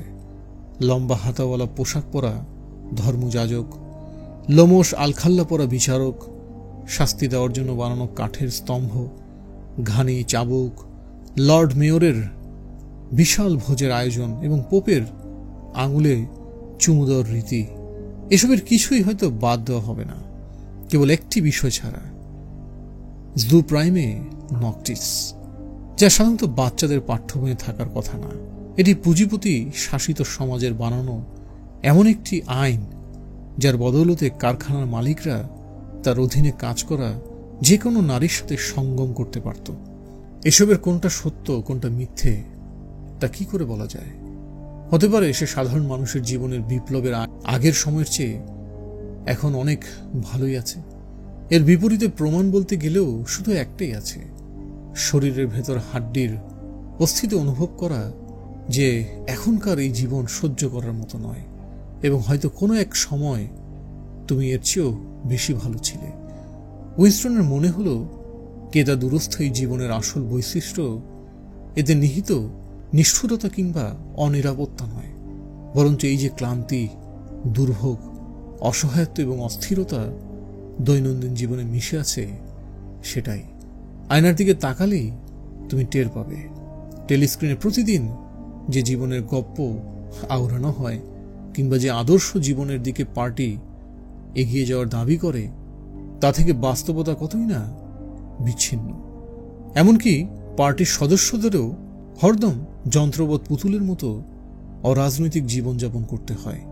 প্রতিদিন একঘেয়ে চাকরির ঘানি টানতে হয়, সাবওয়ে স্টেশনের টিউবগুলোতে জায়গা নিতে করতে হয় ধস্তাধস্তি, সাথে দিনের পর দিন সেলাই করা, স্যাকারিন ট্যাবলেট খুঁজে খাওয়া আর সিগারেট বাঁচিয়ে চলার চেষ্টা তো আছেই। পার্টির নির্ধারিত আদর্শ জীবন এবং সমাজ অত্যন্ত চকচকে মনে হলেও ভয়াবহ।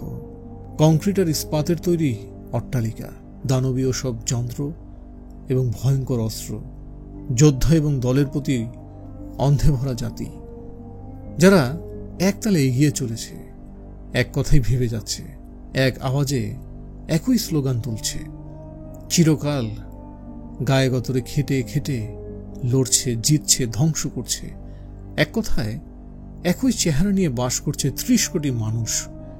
অথচ বাস্তবতা হলো প্রতিদিন এই বিবর্ণ শহরে থকথকে জুতো পরে হেঁটে চলে হাজারো ক্লান্ত মানুষ, থাকে 19 শতকের বাড়িতে সেদ্ধ বাঁধাকপি এবং মলমূত্রের গন্ধে। উইনস্টনের চোখে তড়িৎ ভেসে ওঠা দীর্ঘকায় আবর্জনায় ভরা লন্ডন শহরটা ধীরে ধীরে মিলিয়ে যায় একটা মানুষে, মিসেস পার্সন্স। জীবনের দৈরাত্মে জরাজীর্ণ উসখুস চুলে নারীটি বেসিনের বন্ধ হয়ে যাওয়া বর্জ্য নিষ্কাশনের পাইপ ঠিক করার নিমিত্তে সমানে নাড়িয়ে চলেছে। উইনস্টন নিচু হয়ে আবারও গোড়ালি চুলকায়। দিন নেই, রাত নেই, টেলিস্ক্রিন থেকে শুধু উন্নয়নের গান গাওয়া হয়। কিভাবে দিনকে দিন মানুষের জীবনের মান বাড়ছে, খাবারের মান বাড়ছে, কাপড়ের মান বাড়ছে, থাকার জায়গা থেকে সবকিছুই মান বাড়ছে। কিভাবে মানুষ 50 বছর আগের চেয়ে এখন দীর্ঘ আয়ু পাচ্ছে, কম সময় ধরে কাজ করছে, তুলনামূলকভাবে স্বাস্থ্যবান হয়ে উঠছে, সুখী জীবনযাপনের পাশাপাশি বুদ্ধিতে, শিক্ষায় উন্নতির দিকে যাচ্ছে। এর একটি শব্দ ভুল প্রমাণ করার কোনো জায়গা নেই। যেমন পার্টি দাবি করে বর্তমানে প্রাপ্তবয়স্ক প্রৌঢ়দের মাঝে 40% শিক্ষিত। বিপ্লবের আগে নাকি এই সংখ্যাই ছিল 15%-এর নিচে। এছাড়া শিশু মৃত্যুর হারও নাকি প্রতি 1000-এ 160 থেকে নেমে এসেছে, যা কিনা বিপ্লবের আগে ছিল 300 জনে। এভাবেই আরো অনেক উন্নয়নের গাথা রাত দিন শোনানো হয়। পুরোটা যেন একক সমীকরণের দুটো অজানা চলকের মতো। একটার ব্যাপারও কোনো জানার সুযোগ নেই। কোনটা সত্য কোনটা মিথ্যে কেউই জানে না। হতে পারে ইতিহাসের বইয়ে আওড়ানোর প্রতিটি শব্দ, চোখ বুজে মেনে নেওয়া প্রতিটি ঘোষণা নিছক কল্পনা। এমনও হতে পারে এই জু প্রাইমের নকচে ইসলামের আইন আসলে ছিলই না। পুঁজিপতি নামক প্রাণীগুলো আসলে কাল্পনিক এবং সিলিন্ডারের মতো দেখতে টুপিও তাই। সবকিছু ধূম্রজালে মিশিয়ে আছে। অতীত মুছে গেছে, সেই অতীত মুছে ফেলার রাবারও বিস্তৃত হয়ে গেছে, মিথ্যে পরিণত হয়েছে সত্যে। জীবনে একবার সে এমন একটি কংক্রিট সম প্রমাণ হাতে পেয়েছিল যার মাধ্যমে জালিয়াতি প্রমাণ করা যেত। তার আঙুলে এই অতি গুরুত্বপূর্ণ প্রমাণ ছিল বড়জোর 30 সেকেন্ডের মতো। সালটা 1973 হবে। ততদিনে ক্যাথরিন আর সে আলাদা হয়ে গেছে। তবে আসল ঘটনা ঘটেছিল তারও 60 কি 8 বছর আগে।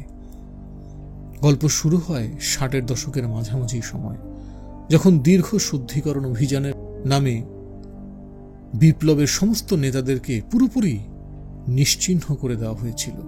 1970 হতে হতে তাদের মধ্যে একমাত্র বিগ ব্রাদার ছাড়া আর কেউ জীবিত ছিল না। সবাইকে বিশ্বাসঘাতক এবং প্রতি বিপ্লবী হিসেবে ঘোষণা করা হয়েছিল। গোল্ডস্টিন পালিয়ে গিয়েছিল, কোথায় তা কেউ জানে না। সে ছাড়া বাকিরা হয় স্রেফ গুম হয়ে গিয়েছিল কিংবা গণ আদালতে বিচারের সম্মুখীন হয়ে নিজেদের অপরাধ স্বীকার করে পেয়েছিল শাস্তি। তাদের মধ্যে 3 জন জীবিত ছিল শেষ পর্যন্ত। নাম জোন্স, অ্যারনসন এবং রাদারফোর্ড। 1965 সালে সম্ভবত তাদের 3 জনকে গ্রেফতার করা হয় এবং বরাবরের মতোই পরবর্তী বছরখানেক ধরে তাদের কোনো হদিশ পাওয়া যায় না। সবাই ধরে নিয়েছিল তারা মারা গিয়েছে। তারপর একদিন গণ আদালতে তাদের বিচারের মুখোমুখি করা হয়। তারা শত্রুপক্ষের কাছে গোপনে তথ্য বিক্রি করার কথা স্বীকার করে। তখনও ইউরেশিয়া ছিল প্রধান শত্রু। সরকারি কোষাগার থেকে আত্মসাৎ, বেশ কয়েকজন বিশ্বস্ত পার্টি সদস্যের হত্যাকাণ্ড, বিগ ব্রাদারের নেতৃত্বের বিরুদ্ধে চক্রান্ত, যা কিনা বিপ্লবের বহু আগে থেকেই শুরু হয়েছে, এবং নাশকতা সৃষ্টি, যার ফলে মৃত্যু হয়েছে শত সহস্র মানুষের। স্বীকারোক্তি দেওয়ার পর তাদেরকে ক্ষমা করে দেওয়া হয় এবং পার্টিতে পুনর্নিয়োগ দিয়ে এমন পদ দেওয়া হয় যা শুনতে বড় গুরুত্বপূর্ণ কিছুর মতো লাগলেও আসলে তেমন আহামরি কোনো কাজ নেই। এই 3 জনের প্রত্যেকেই পরবর্তীতে দ্য টাইমসে তাদের দল ত্যাগের কারণ বিশ্লেষণ করে কলাম লিখেছে এবং প্রতিশ্রুতি দিয়েছে যে তাদের কাজের জন্য প্রায়শ্চিত্ত করবে। তাদের মুক্তি দেওয়ার কিছু সময় পর উইনস্টন তাদের সরাসরি চেস্টনাট ট্রি ক্যাফেতে একবার দেখেছিল। তার মনে আছে কি আতঙ্ক ভরা মনে তীব্র আগ্রহ নিয়ে সে তাদের 3 জনকে আর চোখে পরখ করছিল। এই 3 জন, যারা তার চেয়ে বয়সে বড়, অতীতের একমাত্র ধারক, পার্টির বীরত্বের সময়কার অবিসংবাদিত নেতাদের অংশ। তাদের আপাদমস্তক শরীরে ছেয়ে আছে সংগ্রামী জীবনের ছাপ, গৃহযুদ্ধের চিহ্ন। ততদিনে উইনস্টনের মনে হতে শুরু করেছে যে এই তারিখে আর সত্যগুলো ঘোলাটে হতে শুরু করেছে।